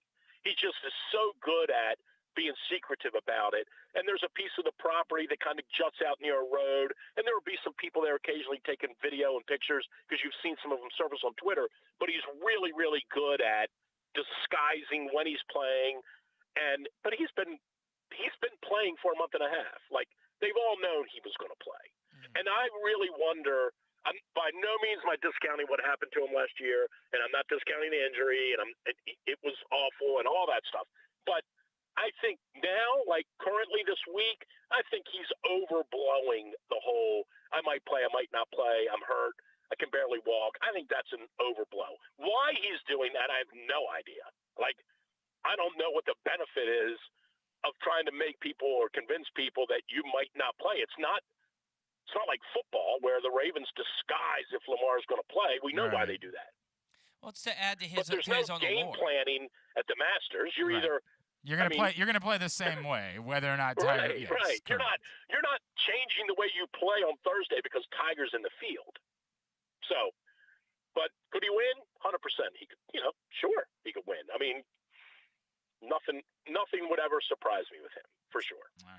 All right. He's Drew Forrester, drewsmorningdish.com. And is there anything else you need to say about the match? Is there anything else that you're like, again? Well, baseball starts tomorrow. I don't know if you know that. Nobody cares. But not the Yankees and Red Sox. They're not playing tomorrow. They've decided to pass. Why?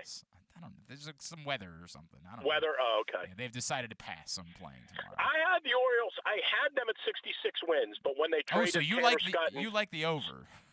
When they traded Tanner Scott and Solskjaer, I dropped it down to that was what changed it for you. Was them trading those guys? Imagine being worked up about it. I think they're a 64-win team. Well, that would still be the over. I think they win 64 games. You're still how exactly? How exactly? Well, I don't know how with their pitching. I will that's say the that. Point. Like that's the The point is, how do they pitch their way to 64 wins? Yeah, man, it might be more like 47. You're that's right. What I'm saying. Like, the pitching is the story. The pitching is the problem, man. Like, that's just the reality. Yeah. No. Yeah, it's more like 47. You're right. That's exactly right. All right. But anyway, nothing else. I mean, I think it's going to be awesome. I've got two real dark horses that I'm going to go definitely throw a little money on now. I really think there's a really good chance Justin Rose is heard from. He hasn't done anything at all, but he's played this golf course very, very well. He had a great chance to win in 2017 when Garcia beat him. He still strikes me as the kind of guy that his quality of golf for his career suggests he should win more than one major. And I think this is the kind of place he could win. So I really like his chances. And I wouldn't be surprised, and I got to figure out where to bet him, but I wouldn't be surprised to see Westwood hang around. Okay. Like, all right. He's always played this golf tournament well. Don't think he can win it at 49, but I have a funny feeling about him. Like, he's, again, I always like to think about which guys could be sitting there on Sunday and what would Jim Nance's, what would his opening remarks be? And I just kind of hear him talking about Lee Westwood. Okay. All right. You know, the Stunner, crowning jewel of his stunner career. of stunners. Forrester's thinking about Jim Nantz in his sleep. Really surprised.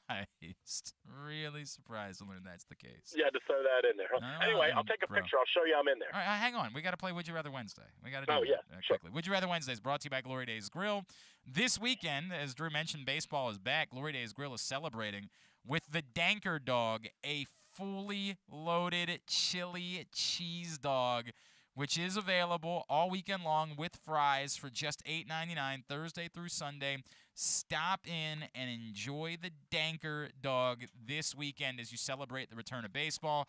No place better to hang out, watch the games, watch the Masters, or if you're going home, order some food to bring with you from your neighborhood Glory Days Grill. Someone who participates today is winning a $25 gift card to Glory Days Grill, so respond at Glenn Clark Radio on Twitter or Facebook.com/Glenn Clark Radio.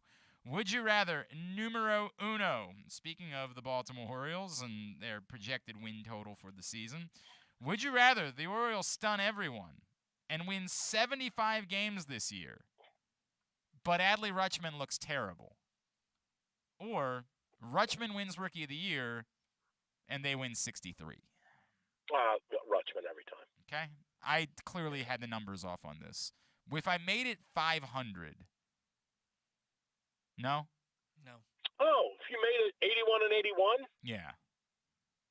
Which tells me that they went into September at, 73 and 73 or they were 70. alive. There was some life in Baltimore this year. I would take that. The other thing too is I was trying to figure out what the factor was for when people would start thinking about what the other things what other things occurred to get them to that win total, and do they outweigh a bad season from Adley Rutschman? Like, in order to get to 75 wins, does that mean that both Grayson Rodriguez and DL Hall had to get here and be legitimate pitchers? Because if that's the case, then maybe is that worth trading off one bad season? Like, that was the math that I was trying to do internally, but it didn't come out in the wash. The numbers were off. But if Everybody's on 81 and 81, but Rutschman stinks, or Rutschman's the Rookie of the Year and they win 70 games, like, I would take the 81 and 81.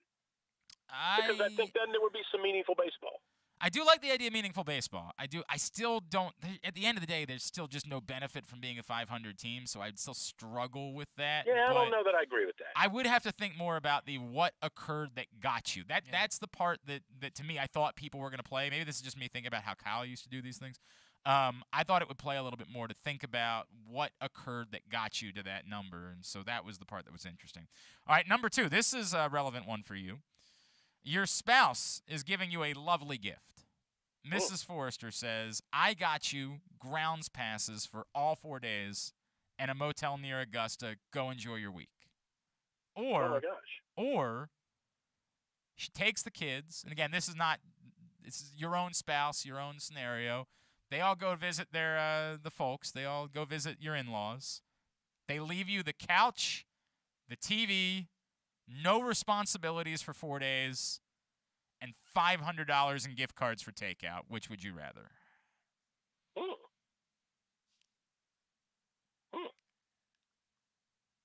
don't know. I mean, I've never been to the Masters for all 4 days.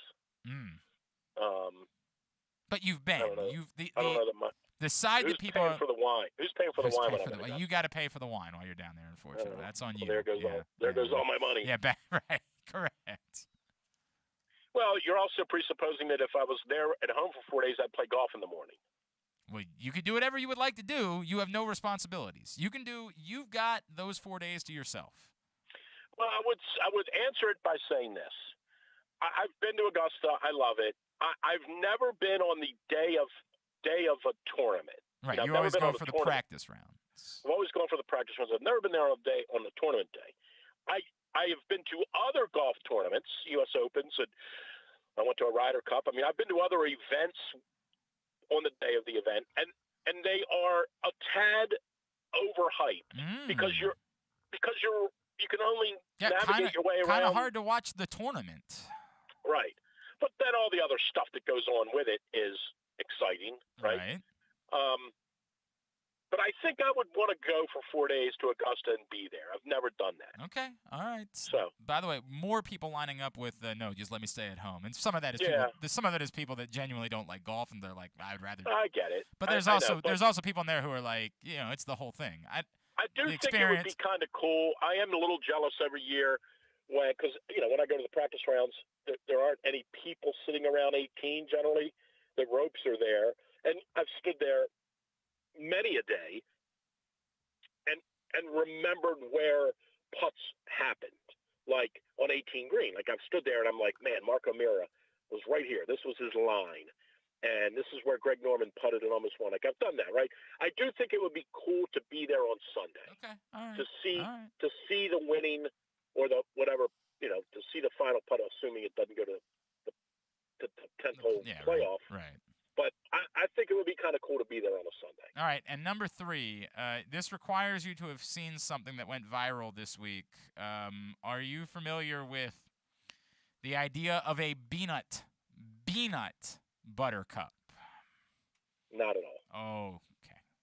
Imagine I hand you a Reese's peanut butter cup. It's a delightful treat, correct? So far, we're in good shape. 100%. You take a bite in, and instead of finding peanut butter on the inside, what you find is baked beans. Now, would you rather? Well, I like baked beans. Oh, what is wrong with you? I heard it. I mean, baked it baked beans are fine. I want to take that. I want to, because people are going to hear that. Baked beans are totally fine in context. They are not okay in this context. So, okay. Would you rather lose a bet that requires you to pay $1,000 to a person you have despised, that you have not liked since you were in high school? You got to pay that person $1,000 losing a bet, or you have to eat 20 peanut butter cups in one sitting. Dude, I ate a Oreo That's one sandwich. That's with one mayonnaise on it. sandwich. And it was awesome. Yeah, you loved it. You were asking for another. You're a creep.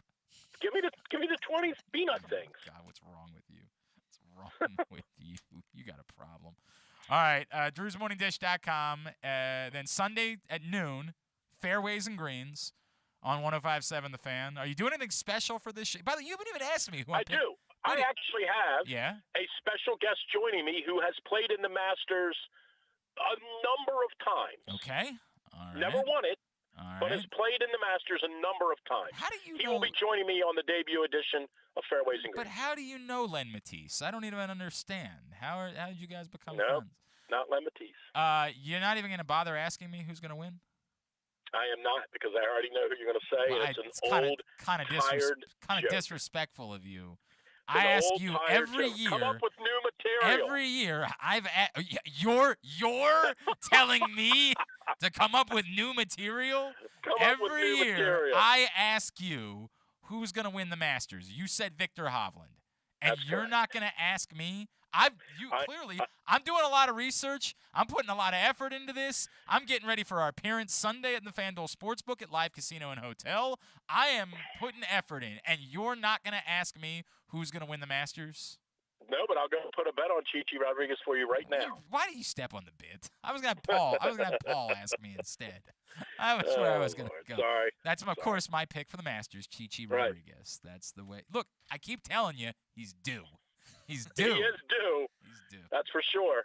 All right, Drew Forrester, drewsmorningdish.com. All right, I'll text you a picture of your slip here in a minute. Yeah. Let me know, and I'll Venmo you. All right. All right. Bye-bye. There he is. Drew Forrester checking in with us ahead of his show debuting on Sunday, and then our appearance Sunday afternoon in the FanDuel Sportsbook at Live Casino and Hotel.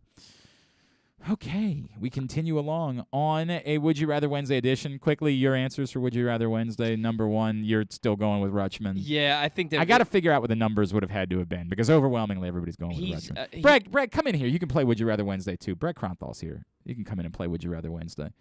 I clearly screwed up the numbers here. I clearly made a mistake. 75 wins was not enough.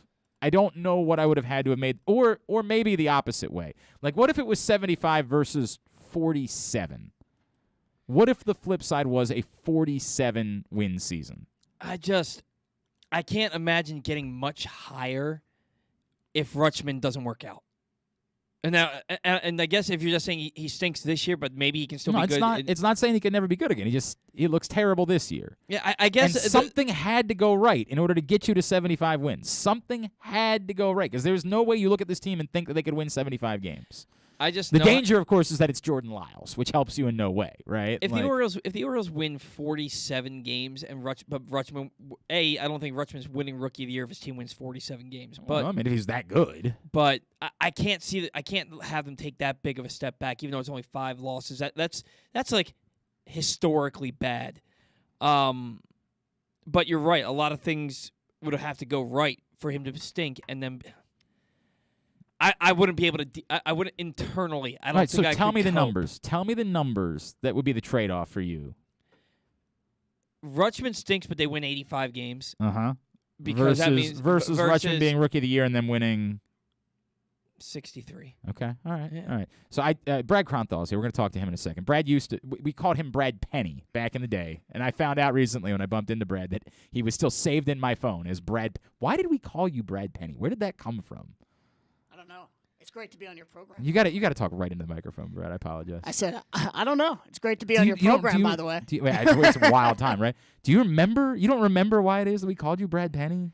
I don't know. High school kid, first thing, Brad that came to mind. Brad Maybe. Penny probably had a good start the night before. You're Like we've "Hey, had Brad some Penny." lazy nicknames over the years. Like I'm currently we got an intern named Jordan. I'm just calling him Lil Jordan because I was watching the Saints and I saw Lil Jordan Humphrey and I was like, well, that's the name now. I've done some lazy, but I can't fathom how we came up.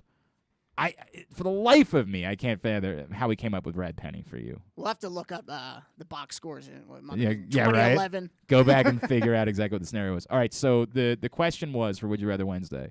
Would you rather the Orioles win 75 games, surprise everyone, but Adley Rutschman looks terrible, or they win 63 and he's Rookie of the Year? 75. Really? Easy. Wow. Okay, Well, you're the 'cause- first person that's bid on that number. And here's why. If you win 75 games this year, that means, okay, maybe Adley's learning. He's not having a great year, but something else is going right? Grayson Rodriguez. That's what we're talking about. DL Hall, Tyler Wells. Other things have to be going right. The team playing fundamental baseball, and you can work with an Adley Rutschman, as he develops. But starting with other guys playing well, hopefully pitching well. Yeah, that would be nice. It's a great place They don't to have a lot start. of that. I'll take wins over anything at this point Okay, with all all those right. top picks. That's So I interesting. think that's more encouraging That's as a team. interesting. You're the first person. You're the first person that's bid on that number. Everyone else, it had been a complete wash for just give me Rutschman. I want to see wins. I say that. I haven't updated. Maybe it's somebody else's bid, but I was depressed by that because I realized I had set the numbers incorrectly.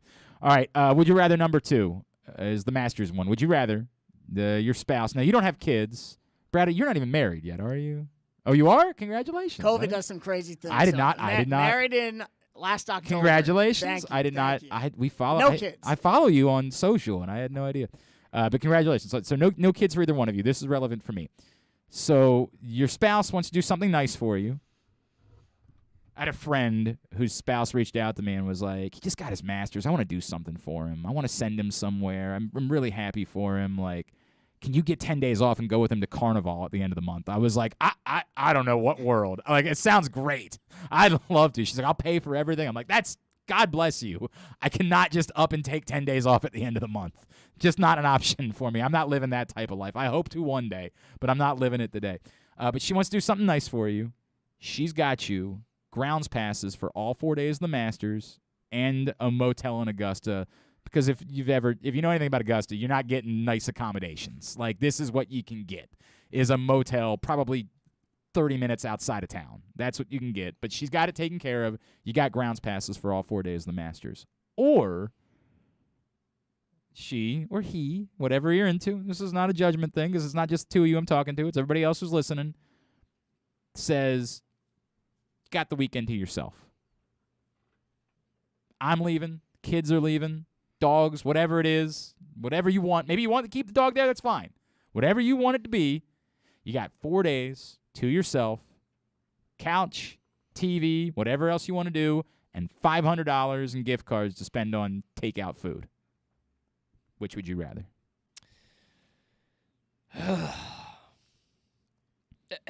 You got to go to Augusta. I'm never going again. how crazy expensive it will be to get in there. Once in a lifetime experience. You got to do it. I have to go to Augusta. Brad? Yeah, I agree. Being kept up in COVID, I've been in my apartment long enough, especially Final Four and March Madness. I've been on my couch long enough, so it'll be good to travel again. And I can tell you firsthand with the motels, having driven to spring training down the East Coast with Tom Davis for many a year, which opens up a whole another box of fun stories. I forgot. Brad was at Masson for a while. I totally forgot about that. Those were incredible rides. I have incredible stories. Tom is just an incredible He's a man. Baltimore icon. There's no doubt about that. He's incredible. But I would take, Augusta, maybe the small chance, maybe Tiger feels that magic this weekend. I'll take it. See, I'm the wrong person for this because I don't care that much about golf. But I, too, like at some point, if somebody presented the scenario to me where I could just go, I would go, right? Like I would go to see it and witness it and do the whole thing. Like I would have that interest in it. But the idea of it being 4 days is a bit much. And then the trade-off being I could have 4 days with no jobs and no responsibilities and no kids. I think you guys might feel differently as you get towards kids. This has been an interesting dichotomy in the responses of this one. I'm assuming that you're going to Augusta without your kids. I understand, but it's not the same. There's nothing like waking up one morning, being at your own house, and having nothing to do. Like, there is no feeling like it on the face of the planet. I got no obligations. I can do whatever I want to do. I don't have to put on pants. I can just hang out. It is, when you have kids, you'll come back to me and you'll say, I get it. I get it now. I understand the value of that feeling, and there's no experience that can replicate it. This one has almost been split exactly on those terms, I feel like. I'm looking at the people that I know that have responded to it, and a great number of the ones that say, yeah, I just want to be on the couch are folks that have kids. There are people, however, of course. The Paul from Ovilando, I'll take the trip to Augusta. Weather is still kind of hit or miss this time of year, but it's definitely a sports bucket list item worth scratching off. Mark, I can watch the Masters at home. It's very split. This is abundantly split as to what people want to do with number 2. And then number 3, Brad, are you familiar with peanut butter cups? No. They're an abomination. They should be immediately thrown into we should go find a black hole somewhere, stuff them in there that may never be thought of again. Imagine I have offered you a delicious Reese's peanut butter cup, right? You're like, wow, this is a wonderful thank you for this delightful gift. Because who doesn't enjoy a delicious, tasty Reese's peanut butter cup? But then you take a bite into it, and instead of getting peanut butter, you're getting baked beans. That's what you're getting. Would you rather, number 3, you lose a bet. It requires you to pay $1,000 to someone you have hated since you were in high school. Forever. Or it requires you to sit down and in one sitting consume 20 peanut butter cups. Is it possible to just question the question? How do we get No. Get the F out of here. It's Would You Rather. It is a game that has existed since eternity. You are as bad as all of these folks on Twitter that can't handle this. It's a silly game. You give one response or the other. Don't overthink it. Well, the problem is I don't think there's many people that I hate from my high school. Well, there's got to be somebody. There's got to be somebody. Hate is a strong word. Just somebody that rubbed you the wrong way, somebody that you haven't liked for a long time in your life. Just $1,000. That's too easy. Yeah, I'll take the food challenge. Just as long as it's not in the morning, just give it to me. I'll take the food. Oh, God. Doesn't sound enticing either way. No. I question whoever came up with that. No. Me? Oh, you mean the peanut butter cups? Well, Yeah. They have a problem. Yes, I agree with that. Psychopath. Oh man, I just saw that Roofnet Odor made the Orioles opening day roster. What are you surprised by that? He was terrible. He was the worst player in camp. Paul, I love you. You're pretending like spring training matters. I know. It does not matter. I knew he was going to make the team, but I didn't want to believe it, and now I have no choice but to believe it. And that on top of the peanut butter cups is making me want to vomit in my worked up mouth. about Roofnet Odor. My God. I can't believe the signing never made sense. Stop. Anyway, Yeah. even with the gag reflex I just had, I gotta go with the peanut butter cup. There's no way that Pat Governor's getting $1,000. Oh, that's who it is? What did he do to you? It's a different name, but it's very similar to that. What did he do? What did he do? Tell me. I want to know. What did he do to you? We just didn't get along. But why, Paul? What happened? We were kids. Did he love Roofnet Odor? Yeah, that might be it. Did he kiss your girlfriend? No, he had no chance of kissing any Oh, girlfriends. damn! So then why did you hate him? Poor guy. He had no chance of kissing girls. He was just I don't know the guy now. All cheers, Pat Governor. I don't know Pat Governor now. So I don't want to disparage him if they figure out the wordplay that I'm doing with his name right now. I don't want to disparage him. But when I was a kid, I just didn't like him, and There's got to be something at the core of this. It was just a bunch of little things. He was just like that annoying kid who wouldn't stop annoying you. And then I got called to the principal's office because I finally reacted to him, and the principal called me a bigot and told me he was going to kick me in the not the principal, the assistant principal called me a bigot and told me that he would kick me in.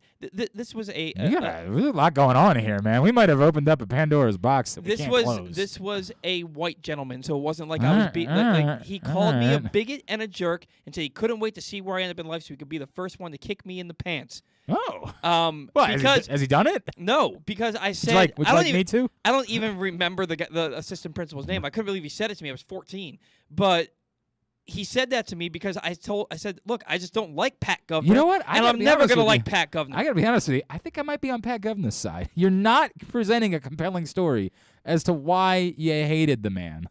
All right, you know what? We'll save it. Okay? We'll save it. I would happily pay $1,000 to not have to eat those god-awful.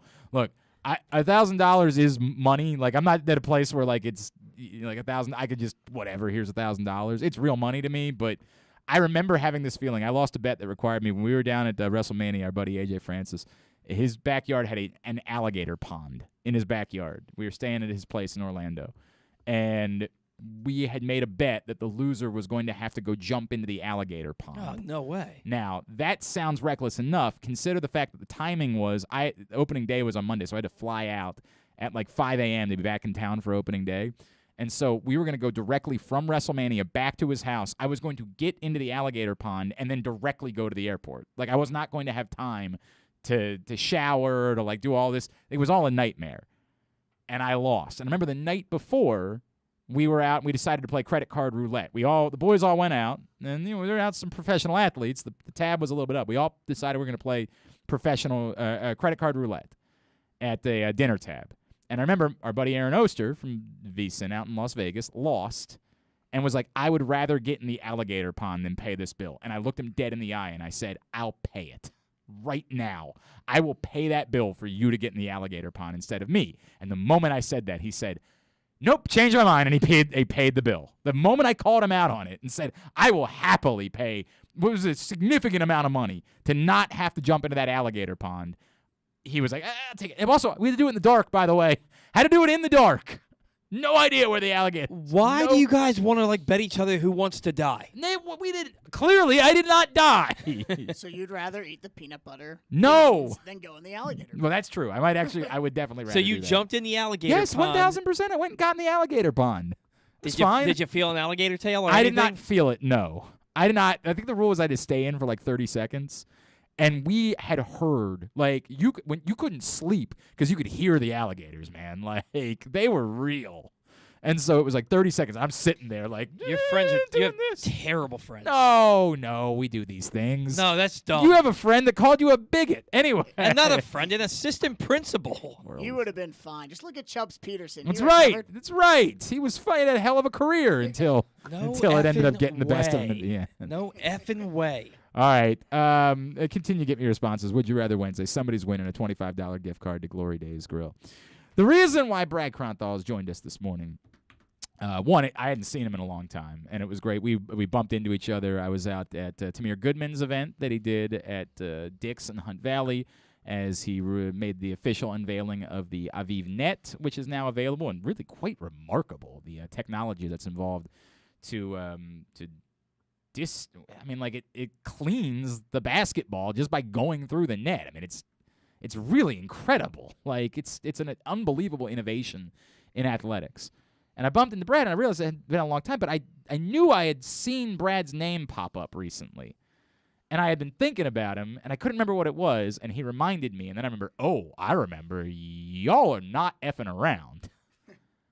Brad, tell me about how Alloy has come to be, exactly what it is, where did the idea come from, And how did it go from because this is the part where I'm an idiot. This is my life.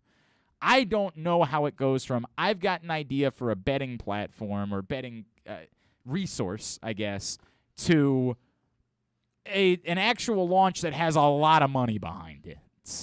Yeah, absolutely. So we've had a few pivots here and there, but at the end of the day, Alloy is a sports betting research platform. I started this with my brother Spencer and our friend Seth Schulk, and we're all Baltimore guys. We grew up in Pikesville, and really the idea, and we started with betting a little over a year ago. Originally, this was a baseball analytics platform, and the idea is to empower sports bettors of all skill levels to be able to do their research and be confident in placing their bet.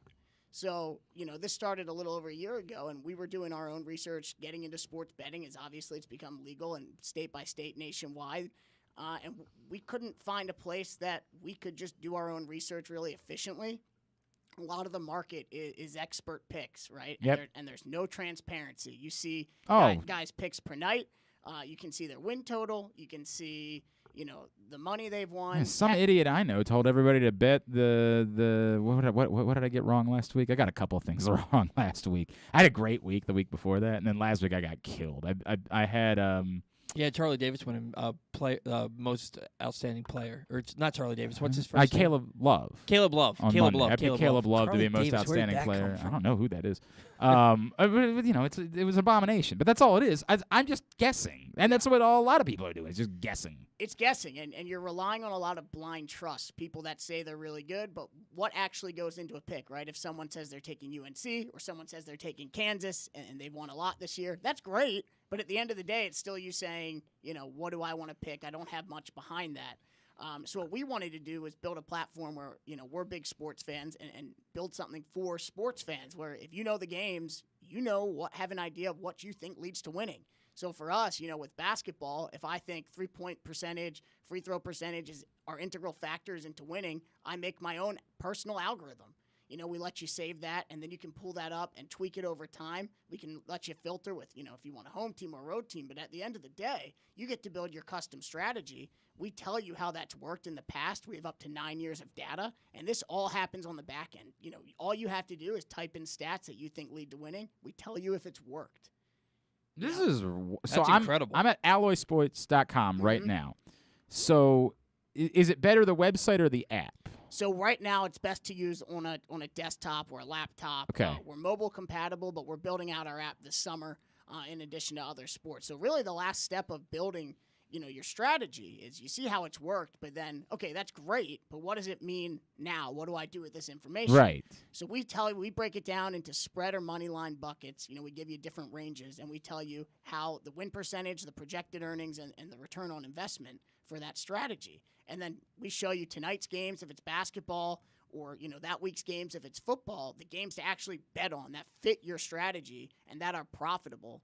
So teams that follow the same characteristics of the strategy you made. This is unbelievable. All right, Brad Kronthal is in the studio with us. Again, it's Alloy Sports. You can go to alloysports.com right now, and you can sign up for a free trial. You got a 1-month free trial, 30 days. So really, and this is another big point for us, is our price point. So looking at the market, we saw different solutions as well that said the most transparent systems on the market. Really what they let you do is, they let you filter by stat and they tell you how teams did, against the spread or whatever. You're not building a stat-based strategy from the ground up. And by the way, you can do this in like 30 seconds. Okay. I'm a sports guy. My background's in live sports production, so I'm big in the stats. I am actually starting to wonder if you've always been a genius and I just was totally unaware because some of this is intimidating, dude. It's literally just knowing the sports and loving sports and then getting into betting. And, if you love sports, you will get this very quickly. It's a 3-step process, and you can build one in 30 seconds, see if it works, and tweak it and save it. But really, yeah, that's the process, and the goal was to have this be really simple. There's products out there that are $200 a month, $150 a month. That's a lot of money, especially if I'm new to betting or I'm casual. You got to win a lot to pay for that. So our product, after the free month trial is up, goes to $15 a month. Really the thought of, which is what we did, a lot of market research on what is the average bet size for the average person. That's who we're looking to target. Right. And we found it's $10 to $15 a bet. So we're $15 a month, really with the thought of you win one bet, it pays for itself. Okay, so I just signed up for a free. By the way, I don't even have to put my credit card in to do the free trial. No credit card when That's you sign up. remarkable. That's remarkable. All right, so I just signed up. All right. So again, I'm asking you to.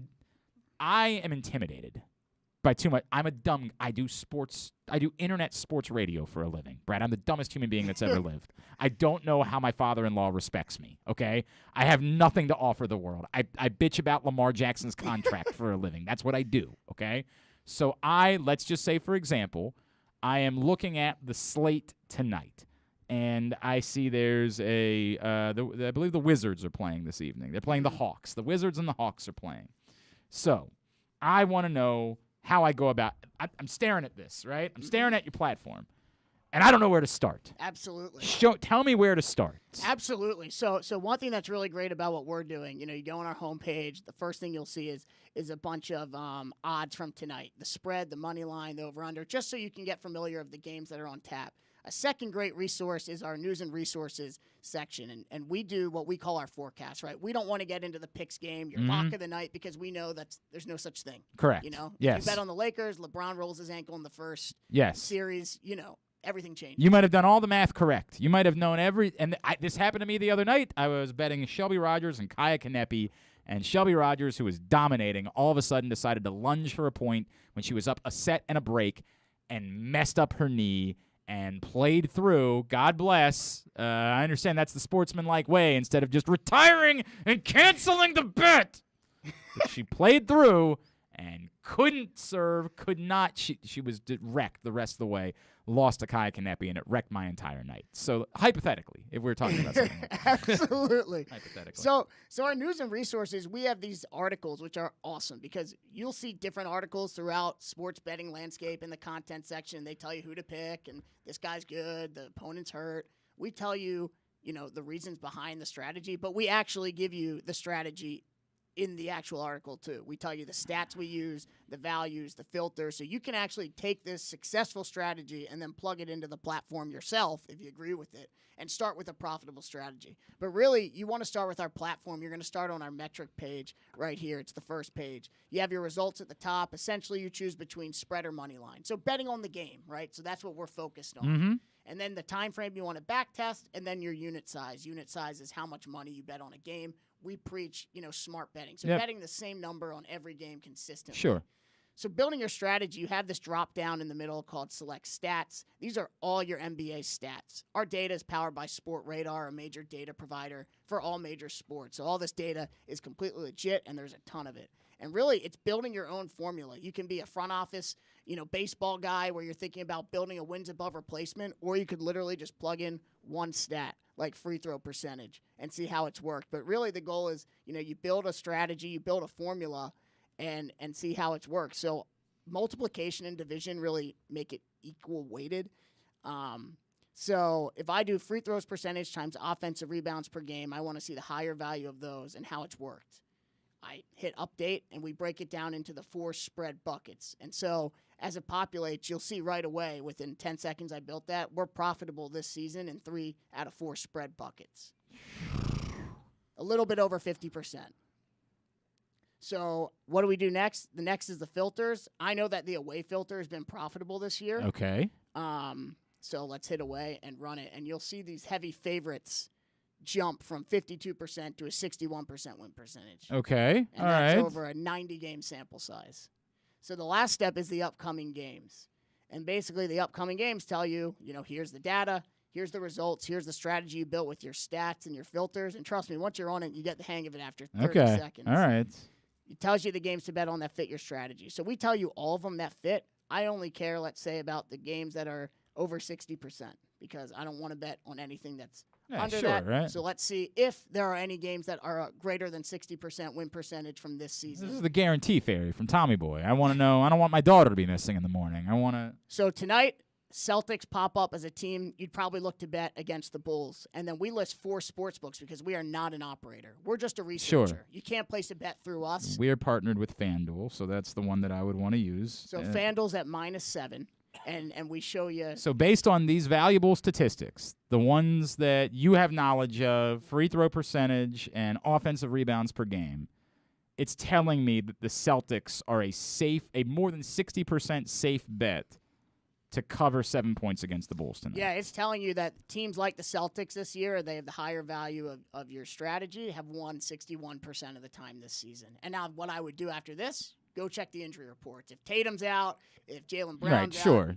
you don't want to make that bet. Yeah, it's because you're not really betting on the Celtics. You're betting on the bastardized Celtics, right? Exactly. So, yes, essentially, you're building a strategy. If it fits, then this is the game to bet. That's won 61% of the time this season with an over 90-game sample size. This is fascinating, man. And the goal is just to make it, and it is a few numbers involved, but it is really freaking simple. That I am a sports production in my background. I am not a mathematician. I'm not an economist. My job. But I went to Perry Hall High School. I mean, you got to keep in mind, I got a little bit of a disadvantage here going on. If you know sports stats and you love sports, you will get this if you're interested in betting. This is fascinating, dude. Again, it's Alloy Sports. Alloysports.com is the website.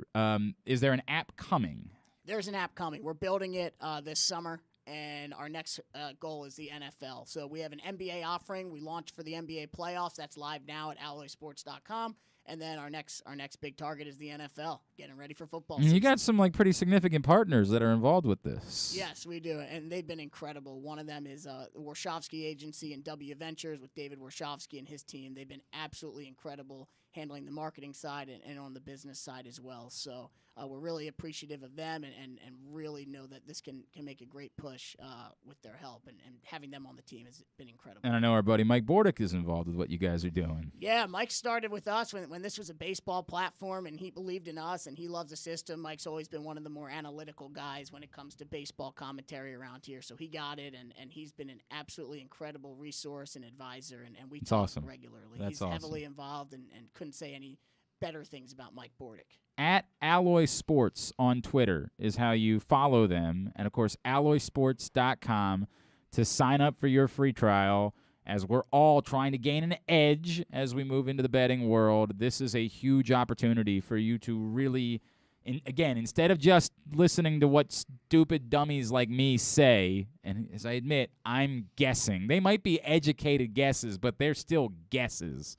You can get that edge, get all that information, have that confidence as you get into the world of betting using Alloy Sports. This is remarkable, man. I'm blown away by this. This feels like I'm like watching this would be like watching the scenes in The Social Network where they're trying to come up with Facebook, right?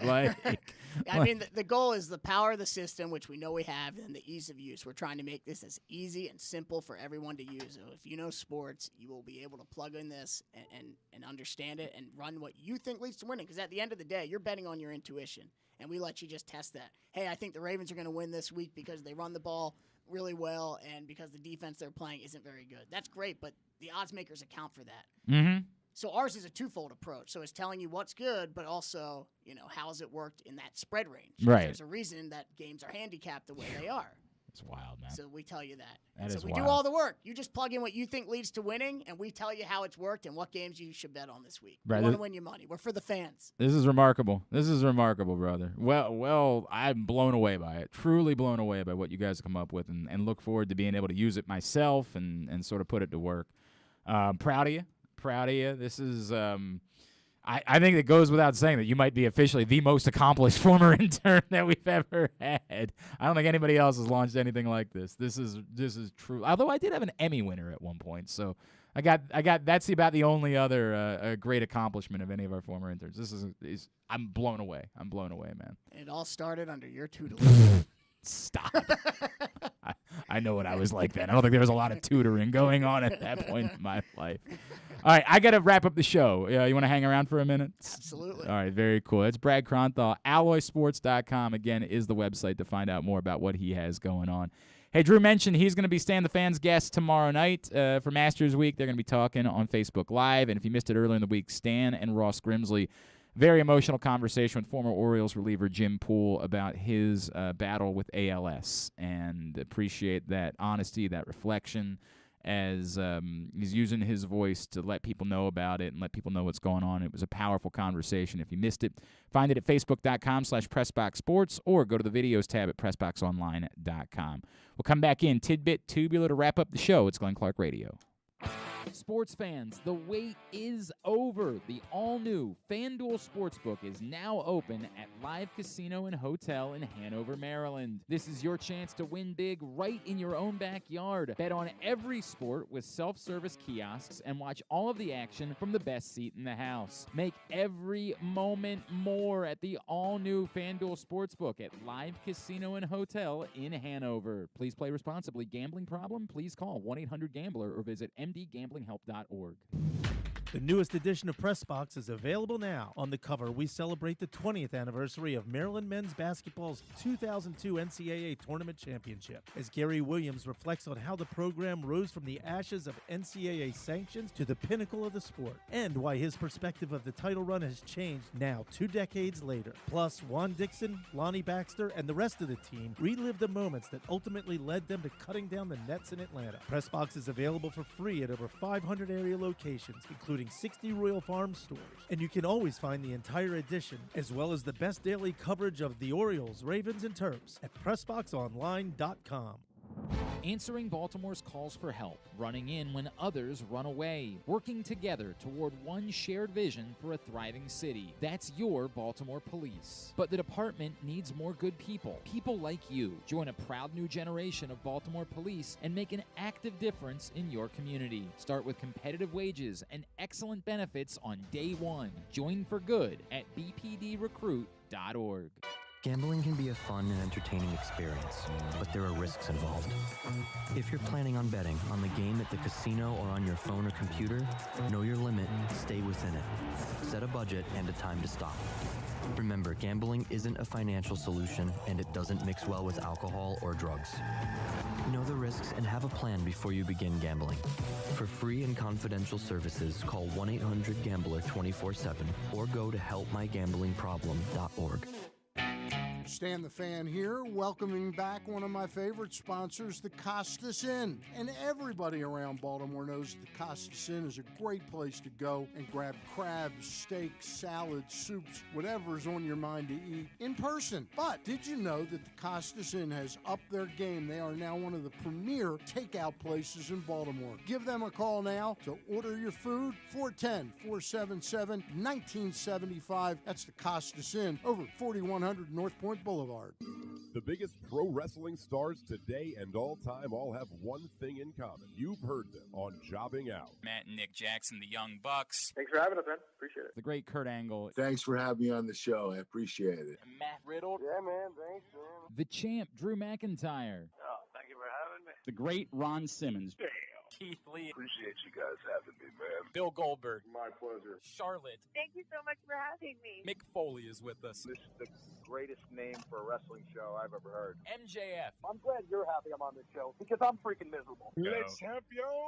Chris Jericho. Le champion. AJ, Aaron, Brandon, and Glenn are talking pro wrestling every week on Jobbing Out. Find it at PressBoxOnline.com/radio, iTunes, and SoundCloud. Stay tuned. Your chance to win $1 million is coming up. Probably not from us. You're listening to Glenn Clark Radio. All right, we're winding down for a Wednesday edition, a Would You Rather Wednesday edition of GCR. If you missed it yesterday, Simply the Bets. Do it every Tuesday at 11:40 a.m. with our buddy Aaron Oster from out in Vegas at VEASAN, as well as the folks down at the FanDuel Sportsbook at Live Casino and Hotel. You can watch it today if you missed it and get some advice for betting the Masters, betting the start of baseball season. Find that right now. Facebook.com/PressBoxSports. Click on the videos tab, or YouTube.com/PressBoxOnline.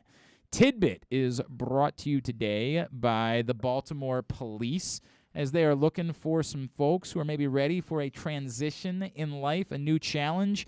Join a proud new generation of Baltimore Police and make an active difference in your community. Start with competitive wages and excellent benefits on day one. Join for good at bpdrecruit.org. All right, so last week, Andrew Stecca sent us a tweet from Matty Betts. Yes. At Matt_Tanner03. I was interested in this. That's why I did the tidbit. This tweet was of Matt as a talking head over a spreadsheet of all the NCAA tournament games with a $100 bet on each underdog. If you had done this, you may have given up fairly quickly the favorite one in each of the 4 playoff games, and then in each of the first 5 games in the round of 64, meaning that you would be in a $900 hole fairly quickly. But the next game, Richmond over Iowa at plus 440, basically cut that debt in half. This started the run where 4 of 7 underdogs hit, including St. Peter's over Kentucky at plus 1,700, making your profit through basically a third of the games. And this was on the money line. So it's important. You would have had to have bet them outright. Right. St. Peter's to beat Kentucky, which not a lot of people would have done. But So at plus 1,700, it puts you at, through a third of the games, basically at a profit of $1,292. Now, if you had any sense at all, you would have said, you'd stop betting. I just got $1,292. Yeah, you have nearly $1,300 through a third of the games. But on the flip side, you are playing with house money at this point. It's true. And if you had a crystal ball, you would see that at no point the rest of the way do you hit the negative again with your money. All told, betting $100 on the underdog, including 2 pick'ems, OSU versus Loyola Chicago and Duke versus Texas Tech, would have resulted in 18 wins, 44 losses, a high water profit mark of $1,464, and total winnings of $1,204. I would have taken that. I would have been quite happy with that. I don't think I made $1,204 betting the NCAA tournament. Probably this year. not. Now, if you're a responsible human, in total, 7 games paid out at plus 240 odds or better, including Richmond at plus 440 and St. Peter's at plus 1,700. Can you name the other 5 games that paid out at plus 240 or higher? Oh, I mean, I'll guess the next 2 St. Peter's games. St. Peter's over Murray State plus 310 and St. Peter's over Purdue plus 625. Jesus. That's a good question. How about Carolina against Baylor? No. Really? It's a little surprising. They were to me. like plus 220. Okay. I'm just still wow. I guess I didn't see that coming. The other biggest upsets in the NCAA tournament. Well, if you would bet the under.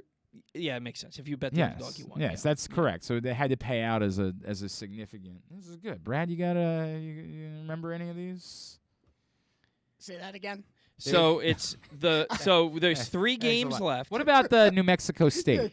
New Mexico State over UConn plus 240. I actually couldn't even remember who they played. That's so funny. We're only 2 weeks removed. It's already I've forgotten who even played in these games. So now you have 2 games left in which the payout was at plus 240 or higher. Or the odds were at plus 240 or higher, excuse me.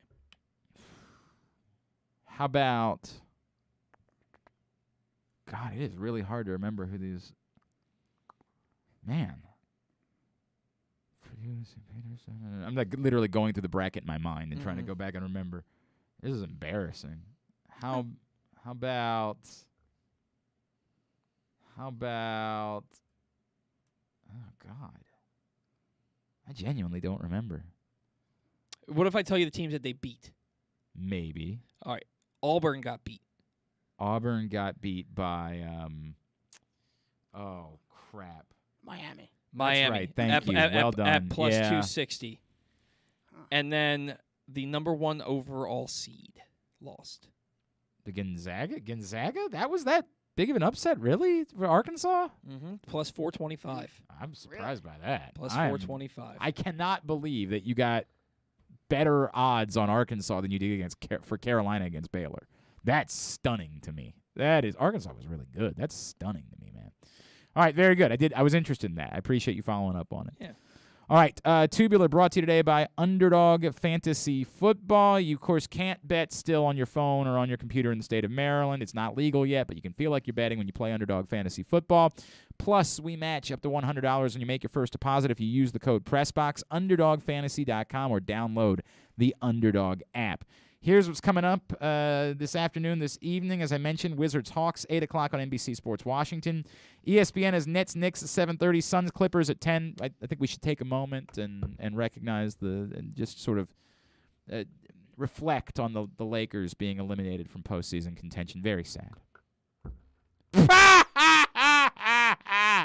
How are they that bad with LeBron and Anthony Davis? They let terrible teams into the playoffs now in the NBA. It's not even back when you could get in if you were a couple games under 500. You can legitimately be about 10 games under 500 and still make the play-in tournament for the NBA playoffs. The Lakers didn't make the playoffs.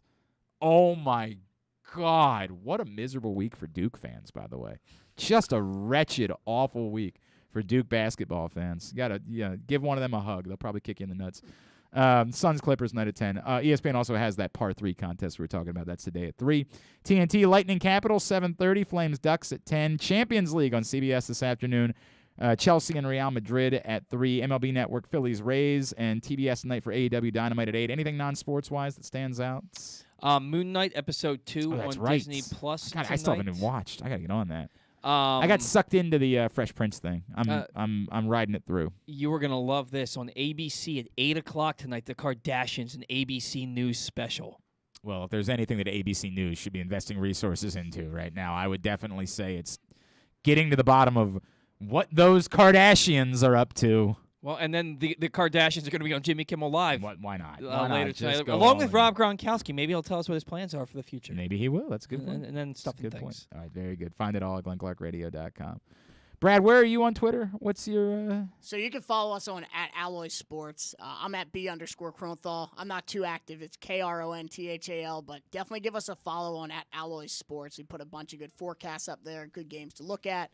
And then some other cool, interesting news with our partnerships and other cool stuff over there. And again, alloysports.com to find out more and sign up for your free trial. Really remarkable stuff. And as I say that, just a reminder, know the risks, have a plan before you start gambling. For free and confidential services, call 1-800-GAMBLER or go to helpmygamblingproblem.org. All right, thanks today to Brad Kronthal. Thanks also to Drew Forrester. Thanks to new Bowie Bay Sox play-by-play voice, Matt Sabados, and to Jeremy Fowler, ESPN NFL Insider. We'll get all of it up in the greatest hits section of the Archives tab at GlennClarkRadio.com. Busy day tomorrow, and I'm going to forget something. Danny Manning is scheduled to join us. We'll talk to him about his time this season as interim coach at Maryland. I'm sure he's pretty excited about Kansas winning the national championship, too. We'll talk about that. We're going to celebrate, again, we're going to do an amazing 30-year and one-day anniversary celebration of the first game at Camden Yards. Nobody is going to do a better 30-year and one-day anniversary celebration than we will do tomorrow. Rick Sutcliffe will join us, of course, through the complete game shutout, and Larry Lucchino, who, of course, was significantly involved in the creation of Camden Yards, scheduled to join us as well. And I feel like there's even something else that's on the I feel like I'm still missing something. I feel like that we have on the schedule for tomorrow, but I've forgotten what it was. We also, of course, tomorrow we'll do Weekend at Bookies and I don't know, stuff and things. But I feel like there's something of significance. It's a busy day. It's a very busy day on the program tomorrow. All right. Thanks to everybody at PressBox, all of our great sponsors and partners, including Glory Days Grill, Royal Farms, the Baltimore Police, Grade 8's Memorabilia, Live Casino and Hotel, and the FanDuel Sportsbook, Underdog Fantasy Football, Blue Line K9, your local Toyota dealer, buyatoyota.com.